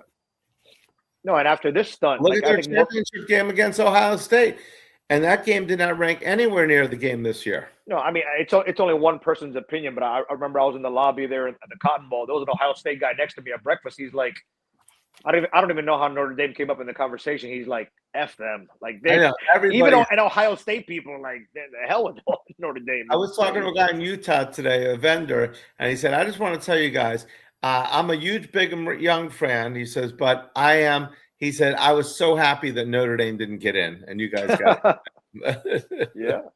Speaking about BYU, they're the only other real competition on Notre Dame's schedule next year. At BYU, yeah. Yeah, that Notre Dame schedule, it's such a joke. If you haven't seen it, take a look at it. It's cream. And not only that, they don't have to play USC anymore. And USC is going to be better this year. USC is going to be much better this year. Mm-hmm. Yeah, you know what? It's a weak schedule. They're gaming the system too and everything. It's disgusting. Mm-hmm. Yeah, it's disgusting. So if they're ranked in the top 12, they are automatically in. Period. You know what? I have a new name for them. I've been saying this for some time now. Notre Dame to me is special treatment U. Special treatment U. I like that almost as much as leather helmet football. Yeah. Uncle Joey, great season for the Canes last season and are loaded to make run for ACC and CFP this upcoming season. The absolute goal should be ACC. You win the ACC, you're in the please. Season. And potentially a bye week too, if you win the ACC. Yeah. Oh, yeah. Andy Adamas, hello. Thank you for stopping by, Andy. Hello, Andy. 1 milligram of epinephrine. Yo, to celebrate tonight's live, I ordered 2 hats from CanesWear this afternoon. There you go. Awesome, 1 milligram. Thank you very much. Juan Manuel, hey, it's Miss Hudson and Big Bill again from up here in Chapel Hill. Do you think Mario and his wife, oh my God, Mr. HD, what is Gio's portal ranking after Mensa and Barkey? Can't get any better than the best quarterback returning in the country, statistically. Yes. Uncle Joey, Miami Hurricanes sold out for the season. I like it. Nice. Mr. HD, Spider Coop. Brett, I'm telling you, you know what? I'll text it to you afterwards, but it's in terms of like merchandising and everything. So the new wide receiver, Cooper Barkate, a lot of people like to call him Spider-Man, and he embraces it too. Really? I didn't I know. definitely think there should be some Spider-Man type of I didn't realize that. some Canes and Spider-Man memorabilia coming up. Like that. But he's Spider-Man. That's cool. I'll have to call him tomorrow. Yeah, they call him Spidey Coop. Cool. But yeah, I definitely think he's gonna be a favorite with the fans that are kids as well, just like the whole Spider-Man theme and everything. J Rock 450. We need to grab one more OL. Portal is closed right now. Only thing is potential grad transfers or guys like that who will basically unenroll and enroll at a new school. I do think, though, this is my theory. I think after spring football is over, I think players are going to try to do the same thing. Not saying necessarily Miami, but at other schools, I think players are going to try to do the same thing Xavier Lucas did. Since there's no spring portal window, that guys are going to unenroll and then enroll at a new school. I think we're going to see that happen this year. 1 milligram of epinephrine. Brett, include your autograph in the hat shipment. 2 hats to Boynton Beach so I can tell everyone I met a world-famous podcaster. Let's get that ship. So it's going to Boynton. Okay, I was just looking it up. Okay, awesome. My autograph. You got it. One day, 87643. Hold up. We had Sam Levitt verbally committed. Wow. Yes, he did commit to the Miami staff. And then went totally silent when he left on his plane back to Arizona. Oh, man. 1 milligram of epinephrine. Brooks Austin put Mensa number 1 in the portal. Brooks Austin is a very smart man, and he does very good tape review. Awesome. 1 milligram of epinephrine. QB in the portal. Okay. Juan Manuel. Gio, where do you see Omar Thornton playing? Spoke about this earlier. He is an in-the-box safety and leaving the backfield, but not great in coverage. We played Jacoby Thomas's role because I see Fitzgerald and nickel. Yeah, well, I love that you mentioned Fitzgerald at nickel too, because he played some nickel this year as well. OJ Frederic played some nickel early on in the season too at some points when Keontae Scott would take a breather. However, I don't know the answer to that question right now. I think you want to keep Omar Thornton as close to the line as possible because of his physicality and the way he plays. Nickel or as a box safety, absolutely, but I don't know which one specifically. And I think there may be some type of rotation there, or just they'll move guys around because they have different pieces. And Conrad Hussey could play some nickel as well. So Chris Ewald as well. They have a lot of options. I think more of that will be figured out sometime during spring. Uncle Joey, Little Wayne loves Miami. Yes, Little Wayne loves Miami, and Little Wayne loves Darian Mensah. I saw that. Diana Holzland. Diana from the warehouse days. Hi, Diana. Thanks for joining us. Thank you, Diana. Good to hear from you. 1 milligram. You bought this hat. I'm pretty sure the one I'm wearing right now, the perforated one. I love this hat. And I'm not a hat guy, but lately I've been. This hat is amazing. Super comfortable. It's got the CFP. It's got the 2026 logo on the back, the gold trim. It's got the perforation. Nice. National championship. Great hat. I'm pretty confident you got this one. It's an awesome hat along with that Fiesta Bowl hat. Great stuff. 1 milligram. Again, I was told Mensah's people reached out to Miami's reps. Yes, I mentioned that earlier. That is true. This year and last, absolutely true. He was interested last year. Miami wanted a veteran at the time. We might have number 6 if they took Mensah last season. And number 2, that's not tampering. Yep, very true. Juan Manuel, Gio, can you tell us about Miami's new spoke about the secondary earlier, and he asked questions here on does Camden Portis and Jennings play there? Yeah, Camden Portis can play some nickel. I've heard that Brody Jennings, it's one of those situations where they'll see if he's a better fit at cornerback or safety. He could potentially be a safety, but I think of those guys, though, I think if you ask me, the true freshmen coming in that have a shot to see some type of playing time on the field this year, whether it's special teams or, just in certain games, J.J. Dunnigan and Jalen Waters. I think those are the ones at best position. Uncle Joey, Miami Hurricanes scary. Yes, they are. Kim Sanchez. Hi, guys. I just love your show every week. All right, Kim. We love you too. Thank you. Thank you. Uncle Joey, Miami Hurricanes winning every game 45-21. Woo. I agree with it. This could be one of those seasons. Well, Gio, what do you think or Brett, what do you think about you mentioned Barcade and the addition of the other receivers? We saw in the Natty against Indiana, Tony obviously still got his, but the corners really for the most part, did a really good job on our outside guys, and they pretty much locked them down. I mean, now that you got Barcade and the other additions, yeah, not to sound too much like a homer, it's pretty scary. You got a kid that threw for 4,000 yards. He's familiar with Barcade from Duke. 1,100 yards, 7 touchdowns. Malachi Tony, probably best freshman or one of the best receivers in the country.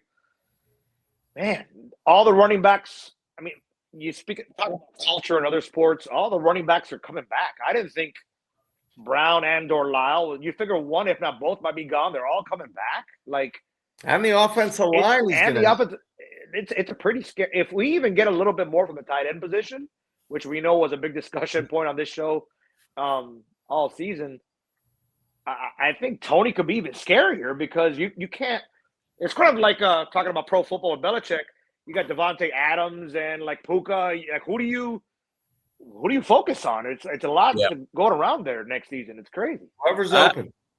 I think this. I've said it for some time. If there was one critique I had of Miami's offense this year was outside. It wasn't explosive downfield. Exactly. It wasn't explosive downfield. But is this going to be more like a Cam Ward type offense? Is Dawson now going to say, I have the tools to run the same offense in 24? But we know Cam was a lot of check off whenever he wanted to, correct? That was in his – yeah. So Carson as well? Here and there, he would stick more to the script. Okay. Right, and also, you got to figure that the line is not going to be as good as this season because we had we're losing a lot. We're going to be good, I'm sure, but that could lend to. We're going to have a much more mobile. Beck was mobile. We're going to have someone that scrambles around a lot. I mean, a lot of improvisation and things that are off script. We have a chance. By looking at the numbers, though, he doesn't really have that many rushing yards, so he doesn't seem like he runs too much, right, Gio? Am I wrong or? Yeah, it's more behind line of scrimmage. He's pass first guy, Mensa, but he absolutely can run. However, I look at it like this in theory. I know Miami fans have always thought this question. They're like, man, if Cam Ward could have had the defense this past year. Oh, my God. Yeah. Now maybe, I just spitballing here, some hypothetical, but maybe that's the formula you could see this year. You have a large majority of that defense coming back. You bring in all these offensive weapons. And they basically upgraded on offense. Skill position-wise, they've gotten better. They're better. Right, and Beck was injured in the spring last year, wasn't he? He didn't really – Yeah, he missed the entire spring. Right, so Mensa doesn't have that problem, so that's going to be a plus, obviously. So Mensa is 6'3", 205, it says. Is that correct? Yes, so he's correct. A big kid. I mean, Beck was a big kid too. But he's so he can scramble. So he's not one of these small quarterbacks that can run. He's a guy that scrambles around. So, and Ward was what, about 6'2"? Cam was closer to about 6'1", from what I understand. Okay, this kid's a little bigger than Cam. With the incoming receivers, are you surprised that Josh Moore stayed? I know there was teams that tried to tamper with him and tried to get him to enter the portal, but I'm not so surprised he stayed. I know he's been happy this year here. There was one point where he wanted to play more, but some of that was basically boiling down to the fact that he has to refine himself as a receiver. He just has to get better in terms of selling his routes. Is a good blocker early on in his career, which is encouraging. It's very encouraging. But yeah, and the other thing is fans have brought this up before. They're like, oh, why can't we just throw a go ball to Josh Moore? It's not that easy. You know what's funny about that? It's the same concept of Gerard Pringle, for example, who flashed a lot of talent this year too. He's had issues with pass protection that he has to improve over this offseason to continue playing more. Mm-hmm. I think what happens in scenarios like that, fans see those big splash plays and I think, man, let's get him on the field more. But you can become one-dimensional as an offense if you put those guys out there consistently and have them do the same thing over and over again. it's not like a video game. Like teams will scheme around that. It'll say, oh, well, number 3's in the game. All right, well, we're gonna put 2 safeties over the top. Yeah, we're gonna cover the deep thirds of the field. So we can knock that ball out of his hands if they try to throw it deep. Oh, 22's in the game. Okay, well, if it's a pass, we're coming right after him because he's not gonna be able to block us or whatever. That it's just concepts like that. I look back at it, kind of the same thing like when Chris Johnson was at Miami before he went to SMU this past year. Everyone was like, oh, why doesn't he play more? He was fast or whatever. Football is not all about being fast either or just the splash plays. It's just the routine stuff too. Exactly. And his pass protection wasn't there. What was Miami to do? You were going to throw him out on a screen pass every single time? No. These teams are going to game plan. It's not a video game. I remember against Ohio State, Wesley Bissainthe, I think was it Bissainthe that literally pulverized Bo Jackson. Like Bo Jackson couldn't block. Yeah. So you got to be able to block. It's not sexy for fans to hear, but correct blocking. That's why Fletcher is a great blocker. But once a guy goes into the portal, he rarely stays at the same team. I mean, look at Isaiah Horton just now. I mean, you thought, okay, Lefty had a great year at Alabama, and all of a sudden he's gone. I mean, if you're leaving, it seems Where did he go? Oh, he went to A&M? I didn't realize he went to A&M. But that's crazy. It's like, okay, they just had a great year in Alabama. Alabama's loving him. And but so once you leave, a lot of guys are just going to keep bouncing from team to team to team. Well, it's the payday, right? What other reason is it? That too. Alabama was going to pay him whatever he wanted. But I don't know. Yeah, but if you're leaving one year, obviously it's for money, right? Even I'll say, and he has more of an opportunity to be the number 1 at A&M. Yeah. At Alabama, he was kind of like drifting between the number 2 and number 3 guy. Their number 1 this year was Jeremy Bernard. At Alabama? Yeah, and then they returned Ryan Williams next year, even though he had a sophomore slump, but big time slump. Yes. Yeah, he's got to catch the ball. This is a big problem right now. I don't know what happened. I mean, that's required. Yeah. Let's see here. 1 milligram. It looked like Lyle started thinking too much instead of just going. That had to do with the injury. Yes. Lou from Dade. Good evening. Thank you, Lou, for stopping. Lou. Did that 9:43. What are the odds he's still here? Lou, you're still here. Uncle Joey mentioned Javian Mallory's about to eat as well. We'll see how much he plays. You got to see how that running back competition shakes out. Yeah. Carter. 1 milligram. I heard Malachi is also going to be taking snaps at center this season. Uncle Joey, Mally is also going to take snaps at DB as well. He absolutely can. Lou from Dade, when's the Mensa jersey coming into the store? It's a great question because we will have Mensa jerseys. We have to re-up on jerseys because obviously sold out every single jersey we had. But we have so many jerseys coming for next year. It's amazing. I just put in for an amazing amount of jerseys for next year. With the special jersey that we have coming for the year it's going to be crazy. Let's see here. Hopefully soon. Uncle Joey, guys, do you remember the days of TVD and Jake Garcia as QB? Yeah, I remember those days, man. I remember we thought we were so deep, too. You remember? We thought we had so much depth. Yeah. Juan Manuel, the freshman tight end, Gavin Mueller, shot all the way up to 45 in the final rankings. He may Wally pimp Lofton and Gilbert. Tell us his story, because it's unusual, and he sounds like Shockey. Shockey's journey story to UM is interesting. So the background behind Mueller, hasn't played football for a long time, but just absolute physical freak show in terms of like his build. Confirmed just yesterday, 6'6", 260. There's been a lot of early rave reviews since he came in. Verified 4.5 40-yard dash. You know what it is to run a 4.5 at 6'6", 260? That's insane. Yeah, I think he posted 11% body fat or something like that. He posted. I saw that. That's just crazy. And yeah, that is crazy. The other thing, he won the Offensive Player of the Year in his classification in the Chicago area this past year. And Miami's had quite some success in the Chicago area in recent years. You've added guys like Marquise Lightfoot and Justin Scott. Yeah. So I think there's opportunity there for him. Elijah Lofton obviously coming back. You know, he had some moments this year that were good, some bad. There was a lot of expectation for him coming into the season. He came in hurt, never really put it all together. We'll see what his role is going forward. You have Luka Gilbert, who you mentioned, who's huge, 6'8", 260, can run like a deer too. Really good blocker early on as well into his career.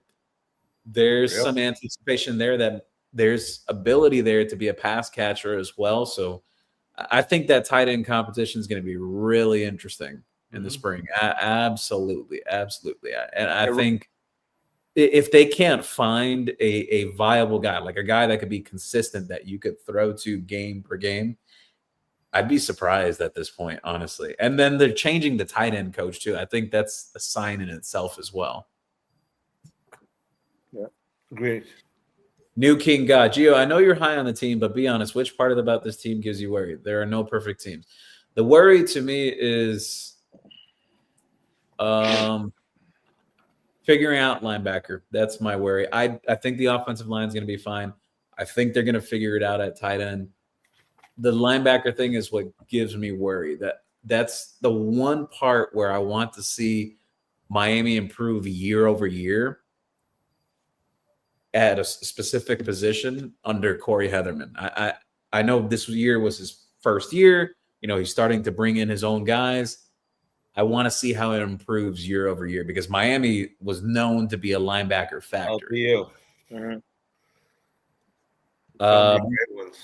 Mullet TV, Duck is here. Duck is in the building. Duck. Welcome, Duck. Run the football. Run the football. Yes, Duck. We absolutely established the run game throughout the playoffs. Juan Manuel, Gio, what are you hearing on the backup defensive tackles, not Scott and Mo? So I spoke about Keanu Davis, who I think is going to be a guy that really surprises people. I saw the true freshman of Haitian origin posted he is 6'4", 303. Yeah, you're talking about Frederick Saintius from the Naples, Fort Lauderdale area. Sorry, Charles and Stansel, what do you hear? So I spoke about those two earlier, and they're really excited about Stansel. They thought he was one of the best D tackles in the country coming in. Saintius, a little more raw. He's going to need some time. Charles could potentially be in that rotation in the pass rush this year. Let's see. Kevin Andino. The job this staff did on retention was phenomenal. Absolutely was. Kept all four corners and running backs. Absolutely. That is amazing to keep four guys at each one of those positions. Absolutely. Yeah. Giovanni Foster. I'm ready to see Booker Pickett, Kellen Wiley. Booker Pickett will absolutely be in that defensive end rotation this year. Kellen Wiley, naturally, you'd expect that he takes the next step this year. There's some little flashes, special teams there and whatnot this past season, but definitely has the requisites that Coach Heatherman's looking for. Coach Heatherman likes to have big, lengthy linebackers, guys that are 6'2", 6'3", 230 to 250 pounds that could run and tackle and could play sideline to sideline. So you hope he puts it all together. I think the potential is absolutely there. Just got to see it this spring to see. When you answer the tight end question, you mentioned Lightfoot. You talk about a guy that has breakout potential. I think Lightfoot would be dangerous, big time. Giovanni Foster what was Kamal Bonner doing in practice before he got hurt? Pretty well, actually. I know they really like him as a run defender. He plays phenomenally well downhill. He's quick to strike. However, one of my concerns with Bonner, I want to see if he's improved since he was at NC State, is coverage. I think that's a really big thing, especially if he's going to be the weak side linebacker. Juan Manuel. Gio, what do you think of the O-line? Max Buchanan, Irvin, Manaya, the door, Rodriguez at center. Max Buchanan leapfrogged a lot of people on the roster coming into this season. They're really high on him. I think he has a chance possibly to be a starter this year. We'll see. I think he could be one of the starters at guard. We'll see how that shakes out. But Joel Irvin, the coaching staff, they're really excited about his potential long term. He has the size already. I think it's more refinement in terms of technique when it comes to him. Manaya, I haven't heard too much on. Rodriguez at center. There was a point in time before the season I actually heard that they didn't feel there was too much of a drop-off at center after Brockermeyer in terms of Rodriguez, which was why he was moved back there. It's his natural position. So we'll see. He's still got to compete, though. Him and Alafaituli and Jonathan Klein that they brought in. I know Max Buchanan could play some center if they really need him, but he's more of a natural guard. So we'll see. New King God, I need Pickett and Lightfoot to both gain weight and get over 250 for next season. You don't want to rush them either to gain that weight, though. You want it to be good weight.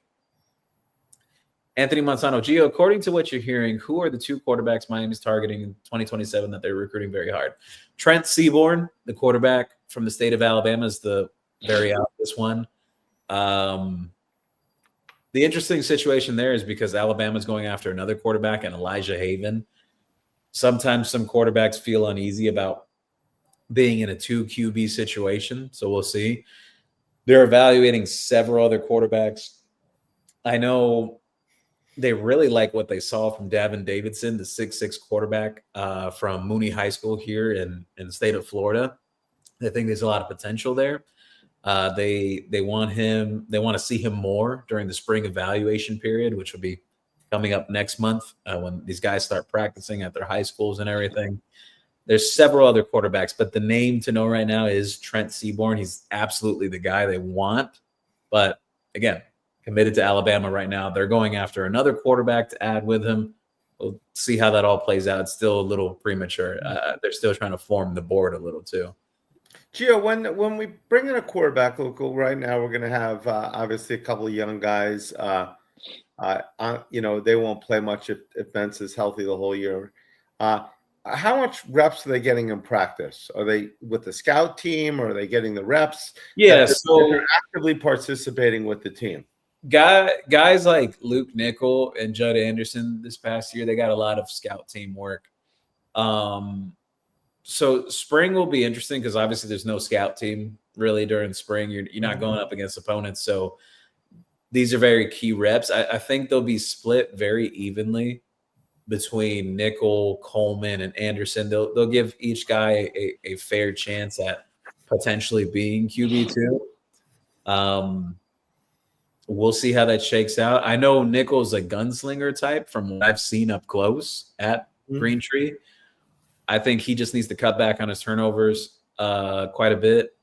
And Darian Coleman's definitely has got tremendous zip on the ball. It reminds you of how kind of Cam Ward would throw the ball, but he has to build himself up quite a bit through strength and conditioning. He needs to put on significantly more size, I think, just for durability. I'm not talking about talent-wise, but just durability-wise long-term.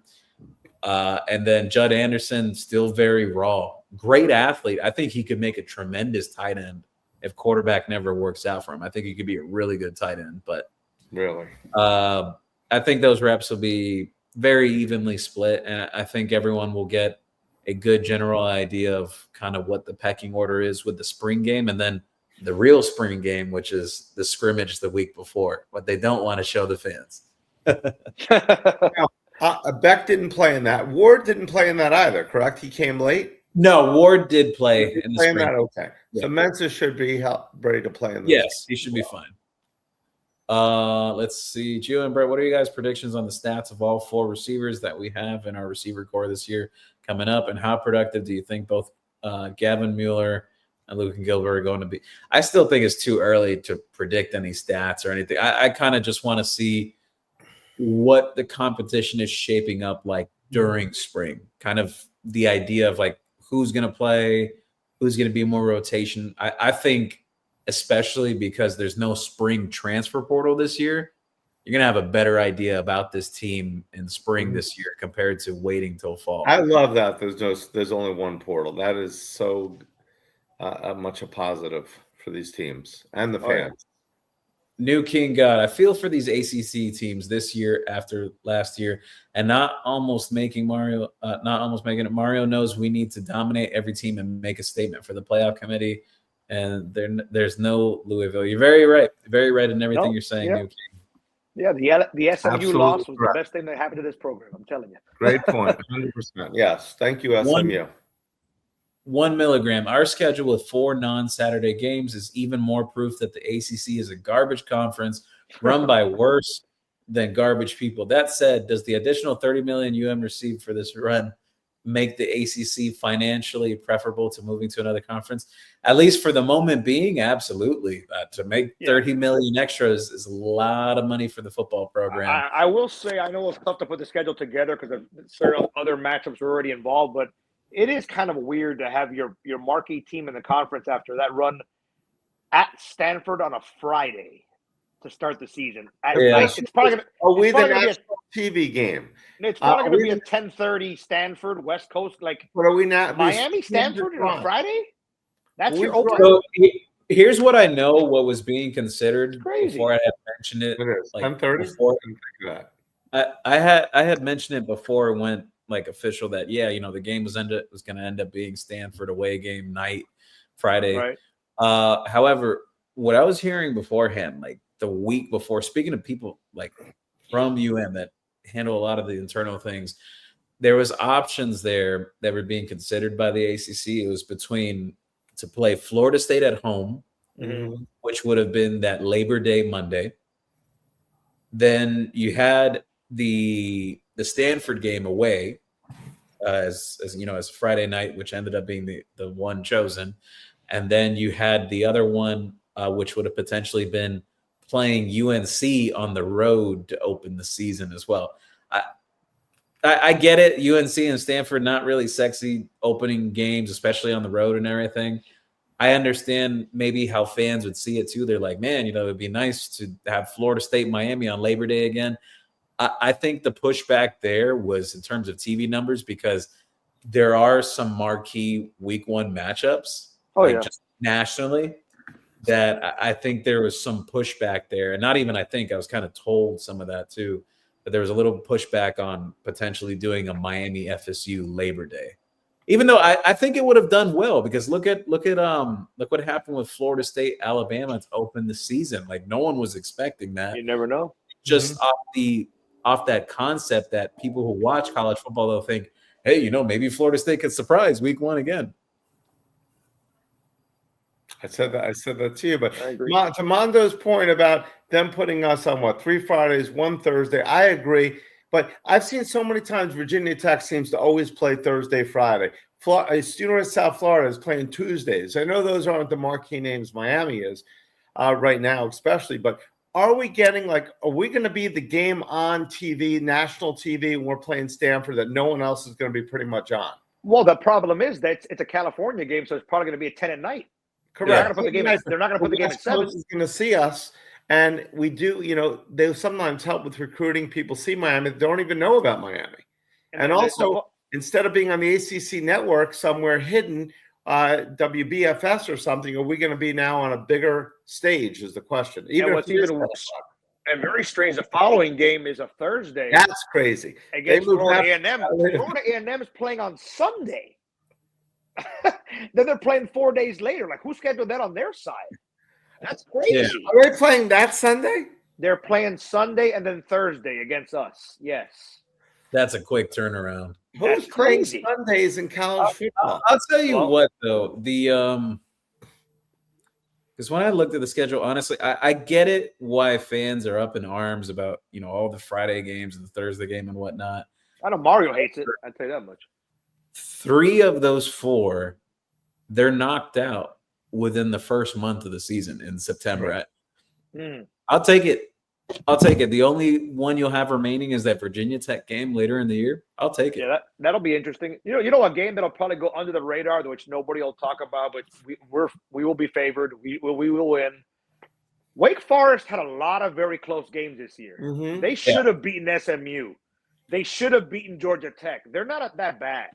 I mean, we're going to beat them, but that's not. I think Wake Forest is one of those teams that every 3 to 4 years, when they have a veteran-laden team of guys that they have brought in that really have bought in and have played there for years and established themselves, they end up having one really good team. They'll be an 8, 9, 10 win team.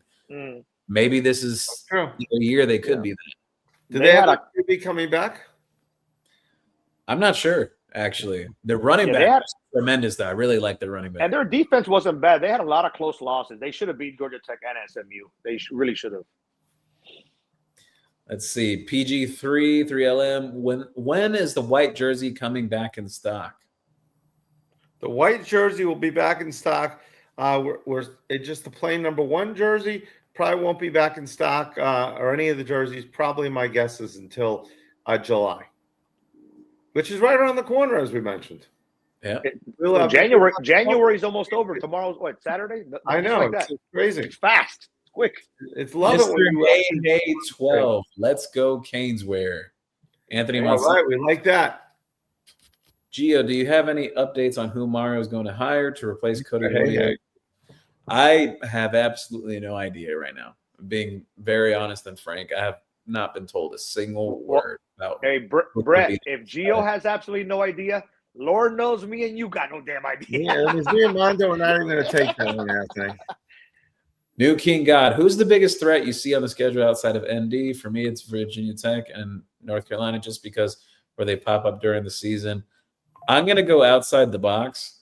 I know a lot of people are clowning Florida State and whatnot.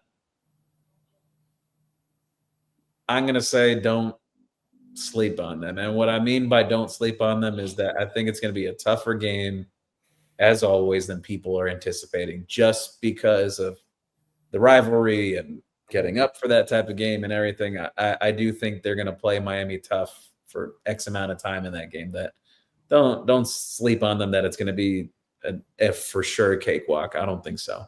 Yeah, people are still for sure. As far as North Carolina, people are still freaked out about our recent past history against North Carolina. Yeah. But Belichick has a major rebuilding job, and you heard all the stuff last year. Was he even fully invested in trying to be the coach? And I'm not buying North Carolina whatsoever, to be honest with you. Mm-hmm. Let's see. March cannot come fast enough. Absolutely, right around the corner for spring. Absolutely, Mr. Hey. Giovanni Foster Gio, how does this Miami team match up with Notre Dame this year? Well, Notre Dame will have CJ Carr back. They lost their top 2 running backs. They lost 2 of their top 3 receivers.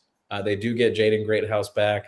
They will have a good secondary again. They have some pretty good linebackers as well.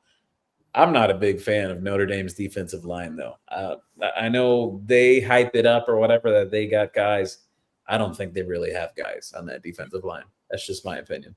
But I like how Miami matches up. I do. But it's so far away, though. We'll see what the makeup is of their team by the time they enter. In Texas A&M or in Notre Dame this year?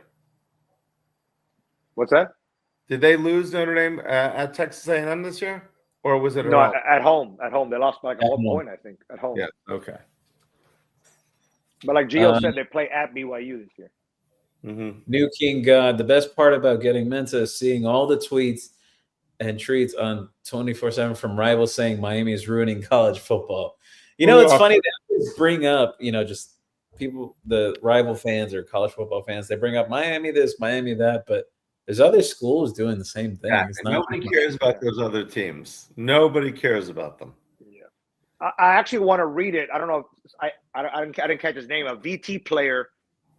It came up on my timeline before I jumped on the show. He said that during this, they were talking about tampering and this and that. I want to see it after this.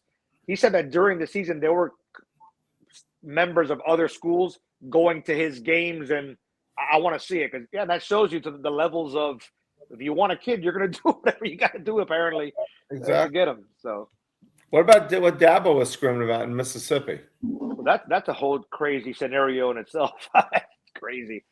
And you got to add the dynamic that, Dabo has not really gone into the portal.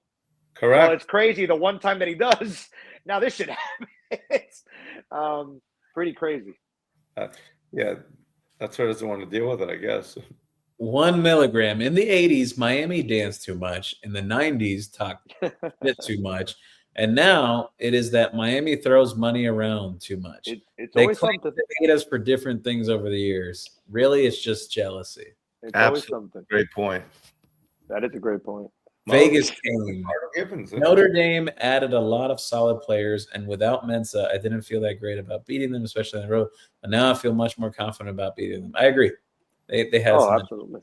Juan Manuel, Damon Wilson reminds me of AQM, Al-Quddin Muhammad of the Al Golden years. I could see that comparison a little bit. I think AQM was a little bit of a better run defender, though. Did you see Lightfoot snap a 6 foot, 212 running back like a fly and continue to rush Mendoza versus Indiana? Yes, I saw that, and very impressive. Yeah. Power that I had no idea that he had. Giovanni Foster, Gio, would you rather have Kellen Wiley or Chase Smith next to Tourette? I don't know. That competition's got to sort itself out. I don't think there's any specific name right now that would be that projected starter next to Muhammad. Every time I see Kellen Wiley, I think of Kellen Winslow. Wiley has more upside. It'd be great if he can earn the reps. Absolutely. Mr. Hey, is our running back room top 3? Not top 3. It's the best in the country off of what's returning. Wow. What they've done in real games and significant games. Yes. So you say they're not top 3. It is the best running back room in the country. Yeah, because you could say that Brown and Lyle can start anywhere else, right? Pretty much. I mean, Giovanni Foster, I think it's time to unleash Bobby Pruitt. Yeah. Mr. Hey, where do you place our wide receiver room? I mean, you have 2 of the top 3 receivers in terms of production returning in the Power 4. It's a top 3 group. Absolutely. We have a top 3 group running for a top 3 group passing wide receivers and a top 3 quarterback. I mean, and probably a top 5 offensive line. Robert, hello. Good evening, gentlemen. And I use that term. Robert, thank you. What is with our linebackers for next year? Do you eat crabby? We kidnapped in that position. I know the back looks like it's strong. Yeah, so he spoke about the linebackers. It's going to be a lot of competition. To figure out who is the guy opposite of Mohamed Touré. And then who are your rotation guys, too? Because Miami realistically plays about 4 linebackers, sometimes 5. So. Yeah, I don't want to speak as far as that point. I don't want to talk about the players. I want to talk about that. Good evening, gentlemen. I use that term loosely. That's excellent. That's a great job by you. Juan Manuel, Ahmad Moten reminds me a lot of a bigger Russell Maryland. Maryland, like Moten, developed into a dominant player. He can anchor the line, penetrate, and take on double teams. His motor for a big man. Yep. Ahmad Moten has become a tremendous player. Yes. 1 milligram. After Pitt, you insisted we get into the playoffs. I disagreed and may have called you some names. I was wrong. You were right. I apologize. You know a thing or two. I do not. You're Juan Manuel there. Okay. Everybody talks about Heatherman, but Gio, I want to ask you, what do you think, if you could speak on the impact of Damian Lewis and Jason Taylor on these kids? Lewis in particular, that defensive tackle room was playing phenomenal. Even the way Justin Scott came on, I think it was after like game 5 or game 6, there was just a light that switched, and Justin Scott was just tremendous. The rest, the impact plays that he was making, and then Ahmad Moten, the consistency he has to be a game wrecker. People bring up Meslinger and Bain, but Ahmad Moten is a game wrecker too. He absolutely is. He creates disruption on the interior. Absolutely. He's going to be a nightmare for teams this year. I love what Damian Lewis does. And Jason Taylor, you know what? If Ruben Bain told CBS, because I mentioned this story earlier, I've had the chance to talk with Ruben personally several times over the years. And he's never been the type of guy to hype things up. He's very realist, even keel. He told the CBS contingents down here in South Florida after the national championship, some days after, that he believes that the defensive line this year is going to be better than the one that Miami just had with him and Meslinger, the rest of the guys. Really? I thought that was interesting because Ruben Bain's never been the type to be like a hype man or anything. He is who he is. He's very reserved guy too. He's not like rah unless he's on the field. Off the field, he's very reserved. So I found that interesting. I think I think Jason Taylor's, it speaks for itself. I think the production even shows too. I remember there was a time even fans were asking to get rid of him. They were wondering about him. Yes, I remember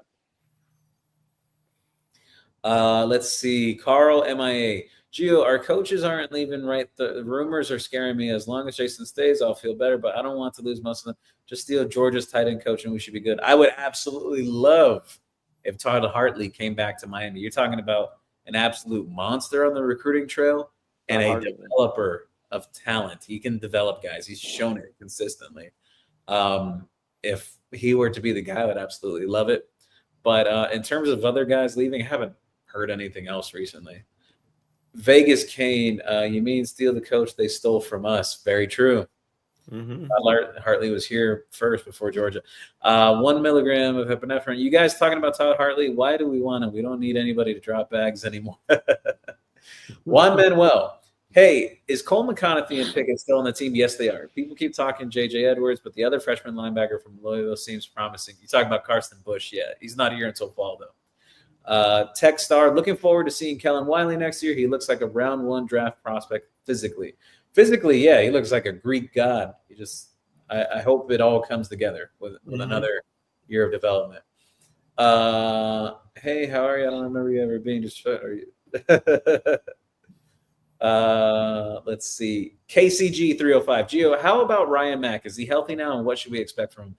Ryan Mack is healthy now. That's Rod Mack's son. Not sure. I got to see what comes up in practice this year. I know when he was finally cleared, it was close to like the beginning of this past season. So we'll see.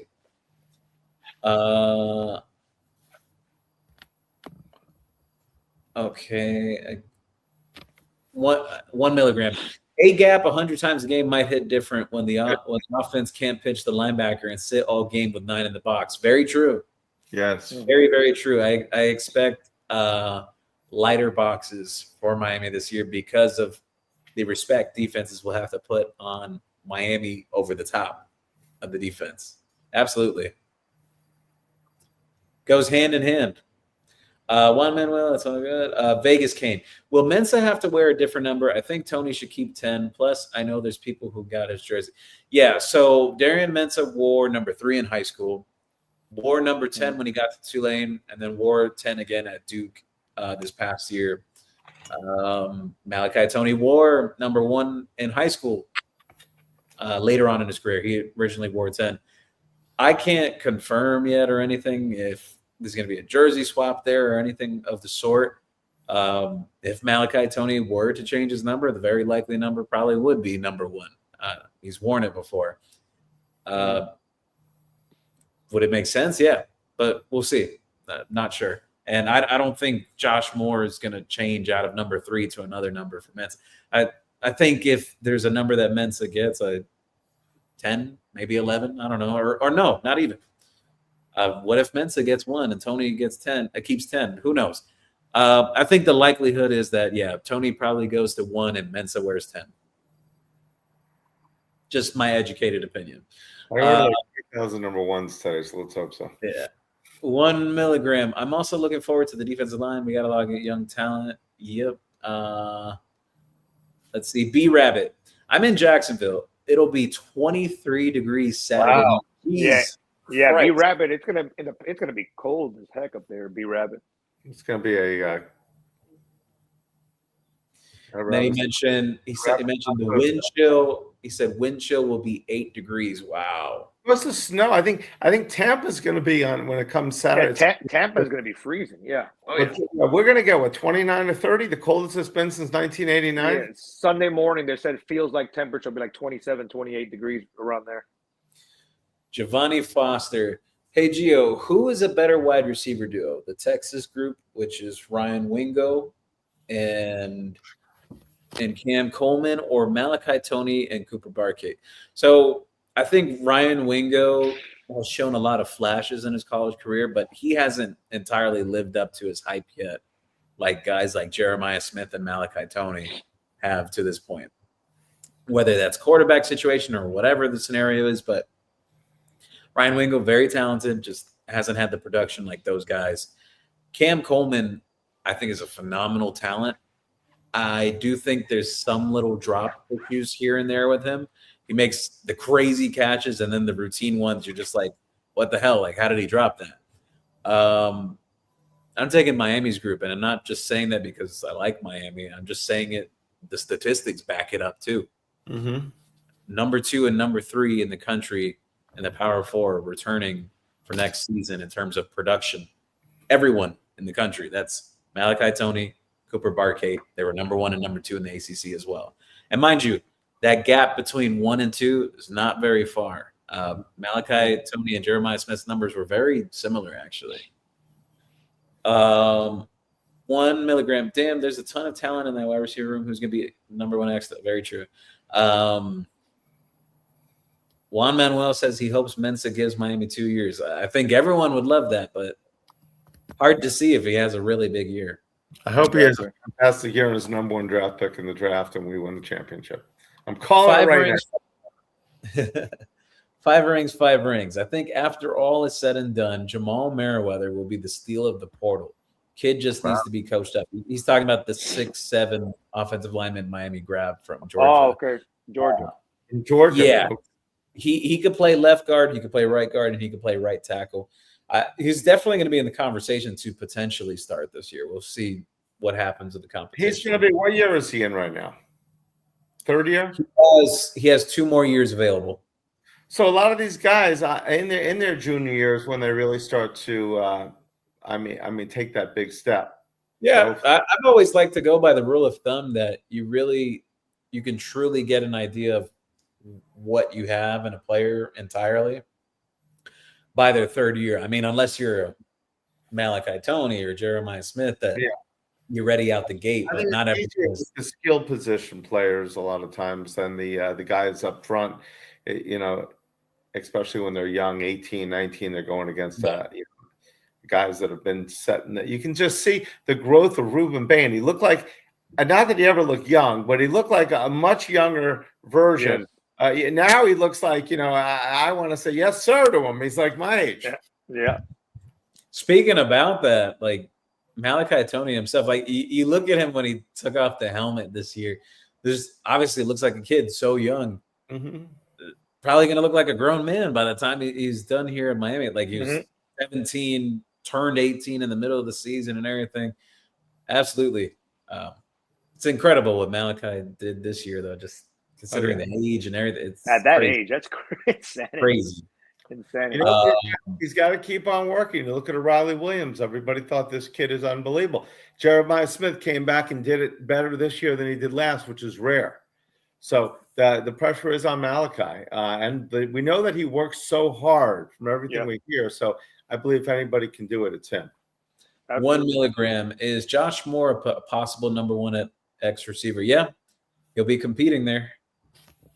Carl, MIA, Gio, Miami's looking to the front. Okay.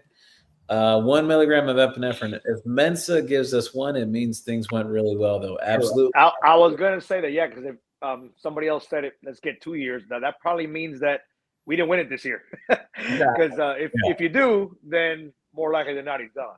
Exactly. Canes Jones. What's good, La Familia? Go Canes. Thank you for always stopping by, Canes Jones. Canes Jones, thank you for the late night trip. Yes, sir. William T. Felder, Lyle and Pringle kickoff return. I think Miami has several options for kickoff returns. You got punts figured out, though. You don't take Malachi Toney off there. He can house at any given point. And he don't drop the ball. Yeah. Which is probably the most important thing. Yes. Giovanni Foster, hey, Gio, CJ Carr or Mensa? Darian Mensa. Even though CJ Carr is a good quarterback. Any Miami fans that try to peg that kid down? Some people still think he's a game manager. I disagree. I think the guy really I don't think he's a game manager. He has more legs than I thought he would, actually. Because when I saw him play in high school, it was like 7-on-7. He would play with California Power, that 7-on-7 team. I had no idea at the time that the guy was like mobile too. I was surprised. Juan Manuel, hoping Kevin Beard rotates receivers. Giovanni Foster. I don't know why Kevin Beard doesn't like to rotate. Aspire Consulting. He played a lot of young receivers this year. Yeah. Let's see. Cooper is for sure better than Wingo, and I want to say he's better than Coleman. And not more talented, but he's the better college player right now. Malachi is better than all of them. I agree with that assessment. Claudio Rabstein. 5 stars in Miami will amplify. Got to keep committing 5 stars into my absolutely, and they will. I think I've said this before, not even thinking. I do believe that Miami will sign their best class under Cristobal this year. They're positioned very well for high-profile player in at each position right now. They're close to it. What? The Hurricanes, right? The number one was it offensive lineman and the number one wide receiver or something I read today. Oh yeah. So Mark Matthews, he absolutely loves Miami. I'd be surprised if he went anywhere else but Miami. Nick Lanier, who has other schools coming after him. Like I know LSU is really involved there, Florida State, Syracuse, but I'd be shocked if he didn't end up at Miami. Then some of the top defensive ends in the country, like KJ Green. Oh my God, I'm forgetting the kid from IMG now. Zyron Forstall. And DJ Jacobs, who surprised Miami, committed to Ohio State. But as I mentioned before, that one's not anywhere close to over. They've still been in contact since. They're in the conversation for that. They're in the conversation for the number one cornerback in 2028 in Amir Sears, who plays here in South Florida. Very, very good chance he is going to reclassify. So he's good enough to still be number one at cornerback, even with reclass. He's that good. And there's several other names, but they're also in the running for the number one running back in the country, Kamon Spell, as well, a former Penn State commit. So there's a lot of different guys and everything. It's just off the hoof there. I'll go more into detail later on a different show, but they're going to be fine. They're getting a ton of interest, more than ever, because of the playoff run, because of what they did this season, and the excitement that's building around Miami. They'll be fine. I do absolutely believe it's going to be their best recruiting class since Cristobal's arrived. I think top 5. Giovanni Foster, Heart of Sports. I respect your opinion, but I think Coleman is really okay. 1 milligram. You can't rotate receivers. All right. Giovanni Foster, Barkay is a chain mover. It's like he finds the safe soft spot in the defense every time. Yes, but he can get downfield too. Juan Manuel, will Jordan Campbell play linebacker or edge? He's going to start off at linebacker, very likely middle linebacker, from what I understand. Heart of Sports, I agree. His QBs were trash. He should have never went to Auburn, but yeah. Tamilawak LLC. Gio, was there a rule that said Jason Taylor couldn't coach Conrad Hussey in college because he was his high school coach? Yeah, I heard about that, but there's things that go around that too. For like example, Roland Smith, who's on Miami staff, he coached Ruben Bain at a certain point throughout his high school career at Miami Central too. So now there was something originally that that he couldn't go ahead, and Taylor couldn't go ahead, and he had to be a what was it, a consultant or something like that at the beginning. Yeah. Because so the first couple of years he was that. He wasn't actually on the field being a coach, correct? Yeah. Juan Manuel Dawson has dimples and looked like Barney Rumble of the Flintstones. I like to sleep with Jason. What the heck? Oh my God. That's wild. 1 milligram. NCAA rules do not strictly forbid a high school player from following the coach to a college team, but restrictions on hiring high school coach. Okay. Vegas, Kane. I will be there in Vegas if they make it. I certainly hope you would be in Las Vegas if the Kings make it all the way to Vegas, Kane. Vegas, Kane. Yeah, I keep seeing that name pop up. I'm like, man, if we make it to Vegas, that would be great. Vegas, 1 milligram, such as the 2-year, 3-year, or 4-year no recruit rules, depending on the sport and division, often make this direct, immediate transition difficult. Giovanni Foster, hey, Gio, how do you feel about Jarquez Carter? Pretty good. Miami really wanted him out of high school.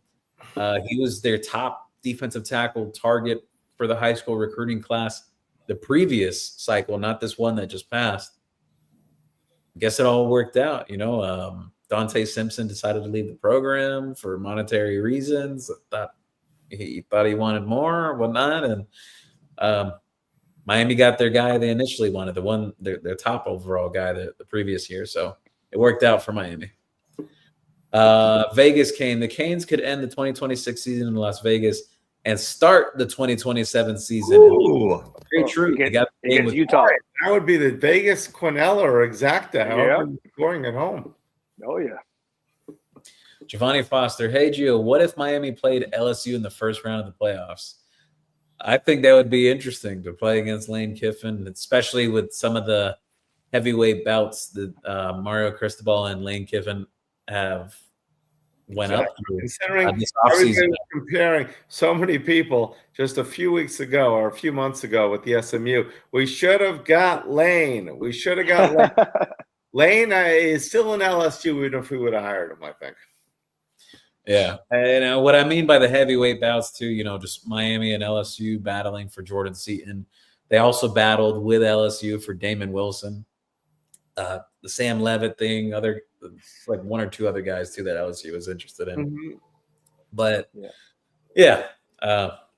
for the Hurricane fans that still Well, yeah, and Lane Kiffin posted a picture of himself at Miami Central a couple of days ago, recruiting or whatnot. Lane Kiffin loves the troll. Yeah, absolutely. Yes. Definitely entertaining in that aspect. Yeah. Anthony Monsanto, Brett, also the media doesn't exactly like Belichick. And remember, the two cheating scandals, Deflategate and Spygate. I forgot about Deflategate too, yeah. Yes, the Deflategate with the Tom Brady. But I have a feeling Tom Brady gets in his first ballot. Oh, of course. I think so. Bill Belichick is in the Hall of Fame every night with a dime piece. Howard Stern, Gio, I'm concerned who's going to be our left tackle and right tackle. Yeah, I think they'll figure it out, Howard. He said, I know Mario's pissed with all these Friday games. That kills us in recruiting. Absolutely, for the coaches to be able to go out to the games. He said, I have a feeling that they're doing that on purpose, especially that Virginia Tech game should have been on a Saturday. Agreed. If we're as good as we want to be, I think players will wait for us. Yeah. New King God said, hopefully we can get a couple O-line players to unenroll and enroll here. Johnny Jackson, the Emperor, ACC schedule ruining Miami recruiting. Very true, because those high school games are on Thursdays and Fridays for the most part.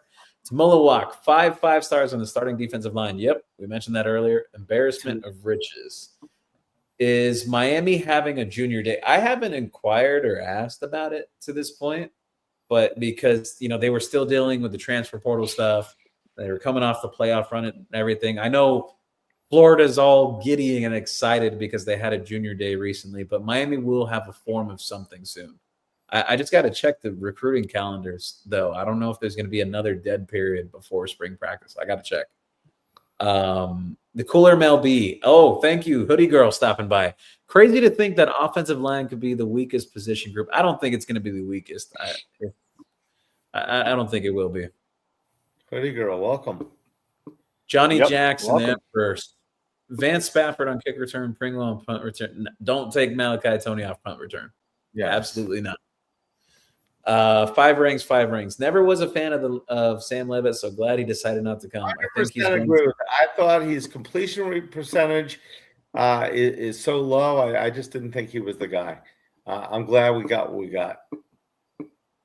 Great point. 5 rings. 1 milligram of epinephrine. Yes, sir. That's the hat. Yeah, Brett, you were talking about the correct hat earlier. There it is. I love that hat. Here. Thank you for your order. 1 milligram.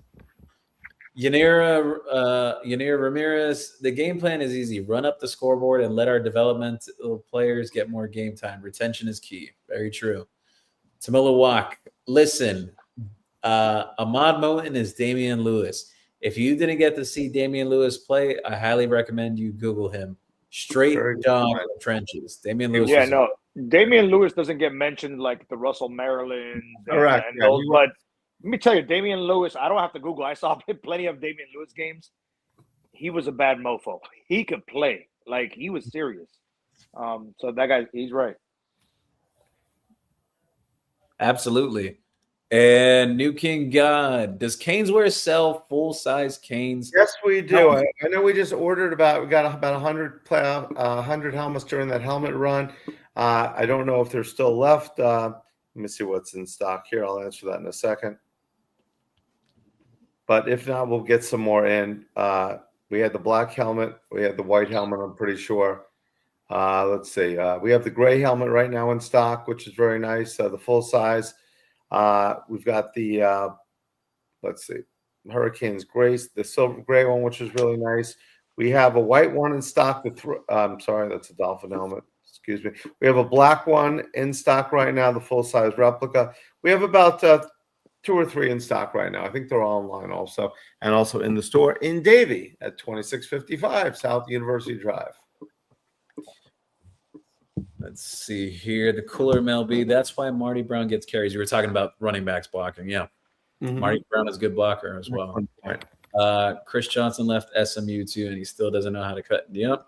And once they leave, they keep leaving. It's amazing. Yep. They bounce around in the portal once they enter. Rooster went to SMU, right? Did he leave there too? Yeah, he left there too. Yanir Ramirez, first game prediction: Miami 62, Stanford 9. That's bold. I'll take it, Yaneri. If that's the first game, remind us if that is the score. It's a one score $100 gift card for Yaneri. Brett, we're taking the over week 1. No, we're taking the over. So Blue Green Street, he said, "What's the dates for spring game this year?" April 11th. Just look at the calendar. Based on the date that I've heard that spring practice would open, it would fall on April 11th. 11th. I thought it was the 11th, not the 18th. I thought I saw it.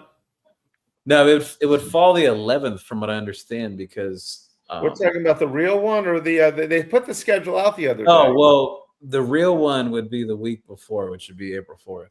Okay, I thought it was the 18th, but I could be wrong. So I would imagine that's going to be on campus again, right? It's not going to be like a Hard Rock Stadium, nothing like that. Yeah, no, it'll be on campus again, from what I understand. Okay. They like that intimate setting like that, and they like it as an event for bringing out the boosters and donors and everything. But Sure. I'll give you guys kind of like a breakdown of kind of like the spring schedule, how it is year over year at UM. So they always, for the most part, when it comes to spring, not fall, but spring, they'll start on a Wednesday, which is usually the first week of March. They'll have 3 consecutive practices that are non-pads, just by the NCAA acclimation period. They can't be in pads yet. Then after that, they go on spring break. They'll be on spring break. The week after that, they return, and it's usually a schedule of Tuesday, Thursday, Saturday, the practices. And sometimes Sunday, they switch it up. Maybe Sunday will be a scrimmage or whatever. So you'll have that, and the way that follows through, it's like that up until they get to their 15th practice. And technically that 15th practice is what's considered the spring game, which would fall by these days. I just texted you something. Let me take a look. A spring ball. I don't know where we saw it, but Let's see. Practice number 1. this breaking the action is brought to you by CanesWear. Give him the address. Give him the address. And please download our app. We got a quiz coming. We got a Super Bowl quiz. We're trying to put a square poll in there too. We're trying to do. I've also acquired some things that we bought out, some 2025 championship team items with all the signatures. We're going to be doing something with Dolphin Cancer Challenge. So stay tuned. A lot of exciting things going on. And that was brought to you by CanesWear. Armando Shops. I'll tell you what, Brett. This not real? That's interesting, the change. I'm not going to talk about it publicly yet, but very interesting, that change in terms of the schedule. They haven't done that in a long time. Mm-hmm. Like after the break, wow, that's definitely different. They haven't done that before. Well, I like it though. I like it. It gives the kids more of a break coming off of. Nobody knows what he's talking about, but we like it. Yes. You like it, Mondo? Hey, I'm sure you'll tell me after the show. Blue Green Street. Don't worry. I was close about the date, but it's the one that Brett mentioned. I was about a week off. But it does say subject to change. Yes. And they said after we consult with Gio. I don't know what that means.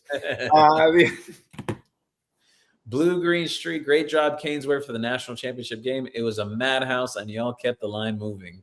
Thank you Yep. very much, Blue Green.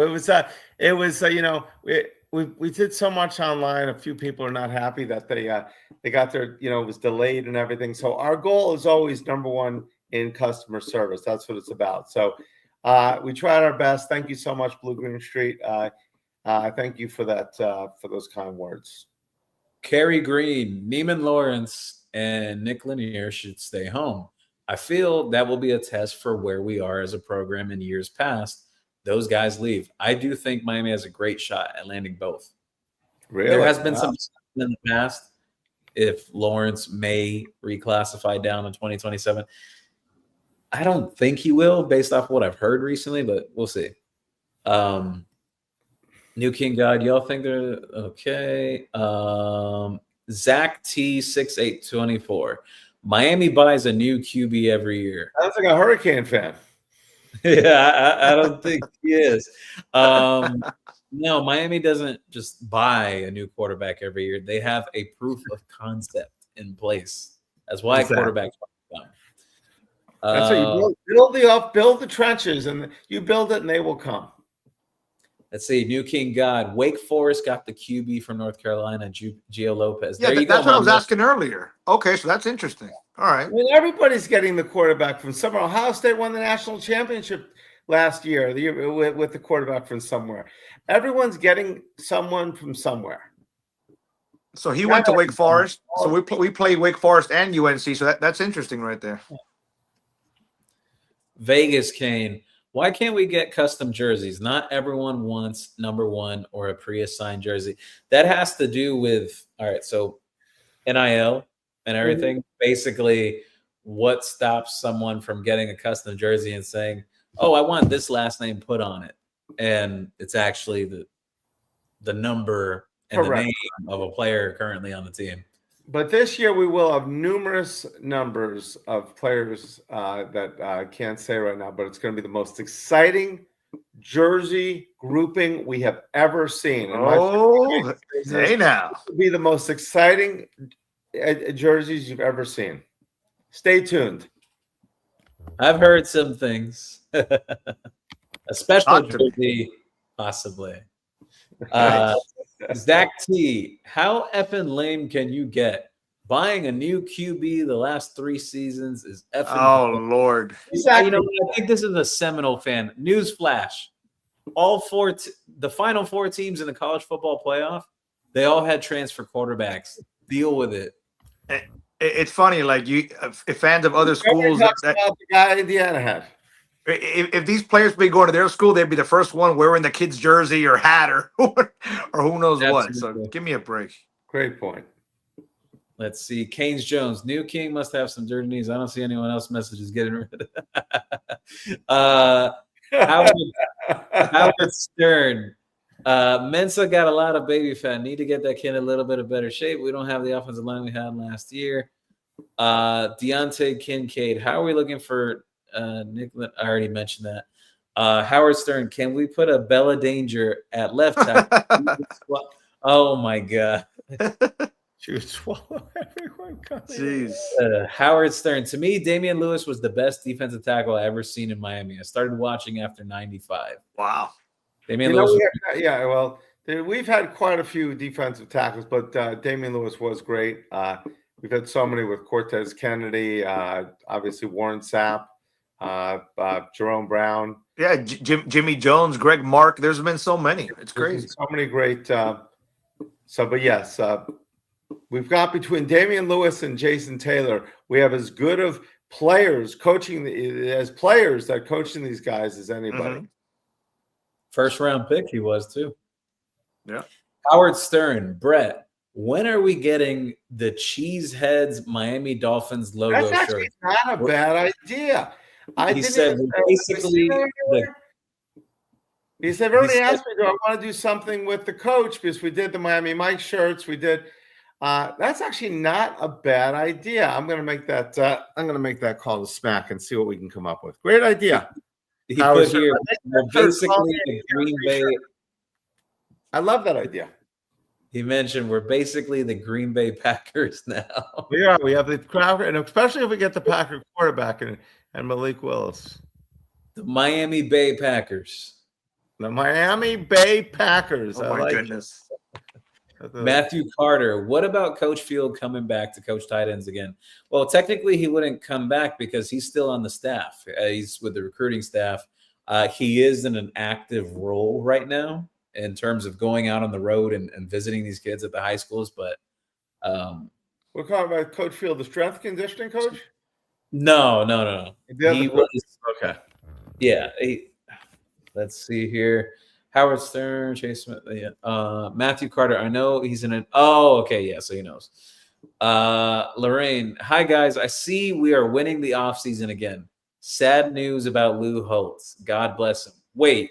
What happened to Lou Holtz? No, he's in hospice. Yeah. Man. I remember years ago when I was at University of South Florida, and I was interviewing with this company to sell life insurance while in college, and Lou Holtz did this when he was at Arkansas. He did this video, and I said, wow, this guy is a great speaker. He obviously was a Canes nemesis when he was at Notre Dame, but yeah, sad Lou Holtz. I didn't even know that he was ill. I mean, he's not young, but it is too bad. Howard Stern, the 10 fits Tony. I agree. I'd love for Malachi Tony to stay in the 10. I think it's iconic. Messi's worn the 10. The question is, did Mensa have a deal before he came? Yeah. Well, I'm sure Mensa and Tony have discussed parameters already. Yeah. In terms of the number, yeah. Howard Stern, John Summerall gives me a lot of Ron Zook. This Ron Zook vibes. Yeah. Ron Zook was a good recruiter. Ron Zook was a great, yes. But I like that Ron Zumi Italian. Well, go look at Jerome Brown, Russell Maryland, Cortez Kennedy, Warren Sapp, Vince Wilfork. Then rethink your Damian Lewis category. 5 rings.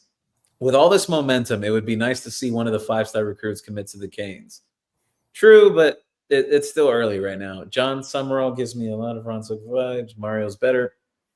Not let him sell these kids because he looks like a good car salesman. Chad Kane also would give Mally another jersey to sell. Very true. Howard Stern, 1-1. I said before 1995, man, look at it. Howard Stern, Vince Wilfork did great. Yes, he did, but he didn't play that much, and he was only here for 2 years. His freshman year, he barely played. That's true. That was a conditioning thing. 5 rings. It would be nice to see Tony in the number 1 jersey next season. That number fits him to a T.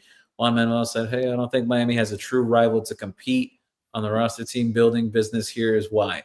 Location, proof of concept, reputation, surplus of money, ahead in NIL, and portal GM. Very true in all aspects. Points, yes. Even though we definitely don't have close to the most money versus other schools. Yeah. Howard Stern, Jamar Thompson from West Boca. Remember that name? Yeah, Ohio State's after him too. I know you're talking about the D tackle. Miami's very much on him though. Juan Manuel, can we deport 87 by plane to China? Sheesh. He's not on the team though. He's done, No, right? He's out of eligibility. Heart of Sports, we are going to have several 5-stars come in 2027. Just watch. I agree with you, Heart of Sports. Very much agree. Howard Stern, 1, China is too nice. Transfer him to Bangladesh. Muscle Entertainment. I like the name. Hey, man, when are you going to get some more beanies? Last time I was there, you only had gray. Well, we got 100 in before the game, so we did get 100 in. We sold them real fast. So definitely with the trips to Texas A&M, which wasn't that cool, but the trips to Dallas and then to even the Fiesta Bowl was a little cool. We did sell out quickly on beanies. But then we got 100 in and we sold them out probably right before the game. But we are getting lots of beanies. We're ordering a ton of beanies this year. Black Raider Steel. Who the F wants a damn brat as your head coach. Lane Kiffin is an effing spoiled brat. Look who his father is, Monty Kiffin. Yeah. One Manuel, did Nkosi Perry pause his acting career? Has he met Abel Danger? Those two have really hit it off. Oh, Where's jeez. Where's Nkosi Perryman? I know he was all right. So I believe he went undrafted. He finished up at FAU. I think he did a little bit of practice squad in the NFL. I'm not sure what he's up to now. You see, we thought all these guys, were going to be so great, and it's sad that then they move around and they don't. With the transfer portal, I don't know if it hurts these guys or helps these guys. Let's see. Nay Malley, 4155. Yeah, need to reload with orange and green beanies. It's cold out here. Yeah, we definitely need to reload with orange and green beanies. I wore mine to run last night. But yes, 100%. It's going to be cold. Thank you. Let's see. Howard Stern said, I saw Lane Kiffin last night in Hialeah. Let's just say he loves that Peruvian white. One Manuel, let's see. S. Taylor, 2645. Bryce Fitzgerald should start over Poiser.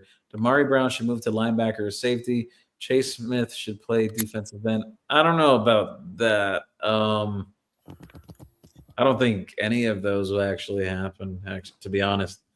Howard Stern.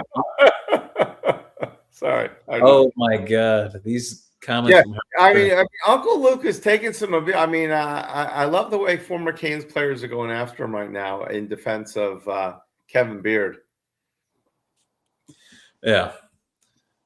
Chris Gons, go Canes, guys, at South Bend, Notre Dame, November 7th in the cold. I can't wait. Great test. Great game. Better get for that game. We better get a lot of cold weather gear. I think that's what is it? The end of October? No, November 7th. November 7th? Okay. Got to get some cold weather gear for that one. Martin Dubé, I love his comment here. I put Andrew Luck in the same category as Jeff Brom and Rhett Lashley. The Stanford game is giving me BYU 1990 vibes. That was against Ty Detmer, wasn't it, right? Yes, and that's when they won the national championship. BYU. Yeah, we lost that opener. That was a rough one. Yeah, I'm a little concerned on that game too. Friday night there, it's first game, But every game is going to be like that. Hopefully, we come out and do what great Cane teams have done in the past, and we don't have to worry too much after the third quarter. Let's see. Manny said, "My boy Mondo, who's your QB2 behind Darian Mensah?" That's a hell of a question, Manny. Based on this experience, you'd probably have to say nickel at this point, right? I mean, but by all indications, Gio, right? Isn't Darian Coleman the second coming from all we're hearing? But if you're saying he's got to put on weight and stuff, yeah, I mean, his arm talent is special, but yeah, I would say nickel at this point, but obviously goes without saying we don't want to find out during the season to put in number 2. Scary thought, because we have all the young guys. Not that everybody. I mean, I liked Emory, what he did. He beat Clemson and what he almost beat Florida State until he got hurt. I mean, were you feeling a little more comfortable with him as the backup, versus the younger kids? Who, nickel? You said?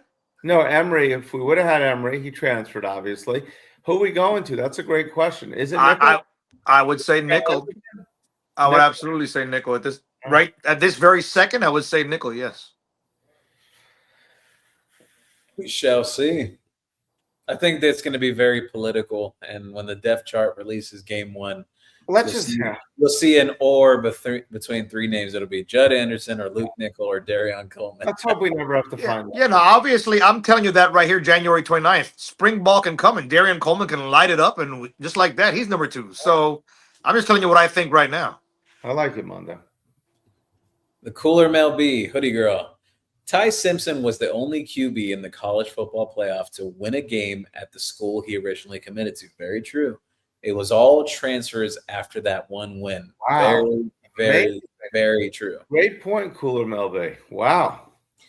Martin Dubé. Everyone's complaining about Miami players, but they were very quiet for decades when the SEC was giving South Florida players brown bags of cash. Absolutely, Martin Dubé. You had street agents running rampant in South Florida, selling players off to the SEC, and you also had street agents loading up kids into a van to take to SEC schools, and they'd take them to McDonald's, and that's where they would get the brown paper bag from in a McDonald's. Nobody said a word.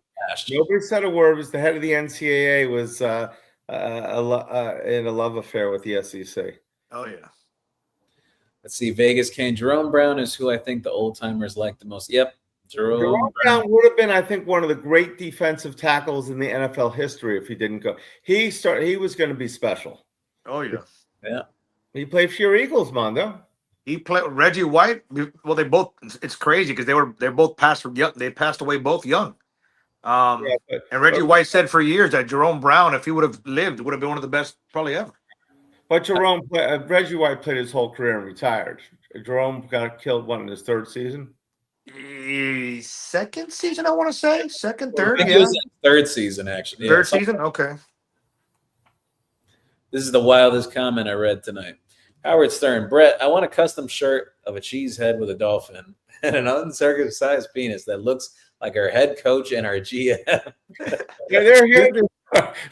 You know, this might be the first episode that Juan Manuel doesn't have the wildest comment of the night. So I may be able to do something about the cheese head with the dolphin, but I don't know about the other part.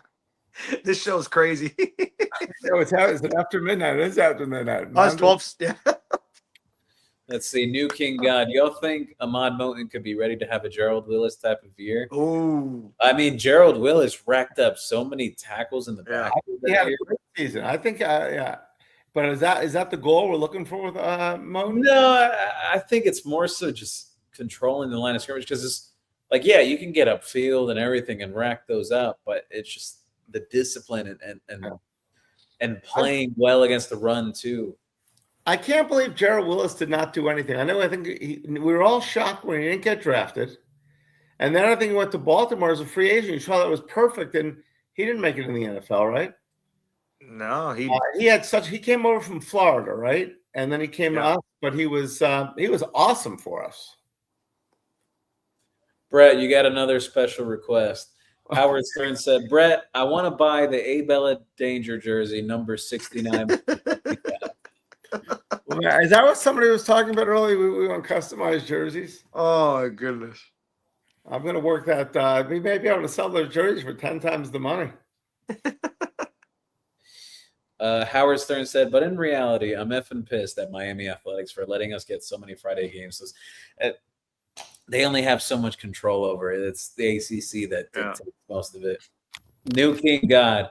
He didn't beat Clemson. The defense did. And plus, he probably would have started with nickel this year. Mario's going to have to say next year, he's going to have to say, listen, in an interview, you know what? I hope they don't give me all the games on Saturday again. And they'll say, hey, let's give them the Saturday games. So the Friday games are what? Stanford, Wake, VT, and that's it, right? Those three? Thursday, FAMU, correct. Those are the three. Yeah. Okay. It's a good quiz, though. Well, and like I said earlier, the good thing is 3 of those 4, they're already handled first month. Season. It's going to be weird, though, if you're a Cane fan and, like, going to home games, you're going to be like, what the hell? When are we going to play on Saturday? It's only we got a Thursday FAMU game, and then we have one home game at the beginning. Who is that against on a Friday? Well, Central Michigan will be September 26th, I want to say. Right? That's a Saturday. Central Michigan's a Saturday, yes. So the Stanford game's away. 2 of those 3 games are away, though. Those Friday right. nights. Yeah, at Stanford, then Thursday home against FAMU, then I believe Friday at Wake Forest, and then Saturday Central Michigan. It'll be weird. Saturday is when you're waiting for your team to play and they're not. Yeah. Let's see. Howard Stern said, Gio, do you remember Trooper Taylor for Auburn? That man was the king of bags. I do remember him, the receiver coach. Yeah. Just one last thing on that. If they do vote us number 1 at the beginning, which I don't think so, Ohio State, I think, or someone, they were number 1 all season pretty much. But if we were number 1 for whatever reason, and we're the number 1 team in the country is playing on Friday night and Thursday night and Friday night, that would be hysterical. Yeah. Let's see. Vegas Kane. About the SEC players getting paid, Why didn't Saban get investigated for owning car dealerships and Bama players would regularly post pictures of their new cars? Mind you, back then it was always the Dodge Chargers. The The Chargers. they all When had- they didn't make money pre-NIL. I'll tell you exactly why. Because a good friend of his and Mark Emmert, who was the president of the NCAA, was there at LSU when Saban was there, and they're both very good buddies. This is why you never really saw the SEC teams getting in trouble or anything of the sort or being under a microscope because it was to protect the product they had. That's basically what it was. Yeah, and now they got this giant TV contract and they're trying to push them even more when the SEC, I mean, could be the furthest falling conference right now because of where everybody expects them to be and where they are.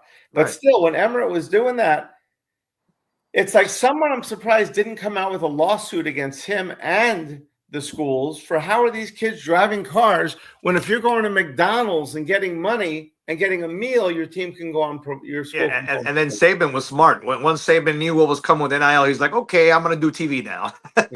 Yeah. By the way, I like on TV a lot. Yeah, he's pretty good. He asked me if we can co-host our show, and I said, listen, that's getting a little too far. Chris Gons.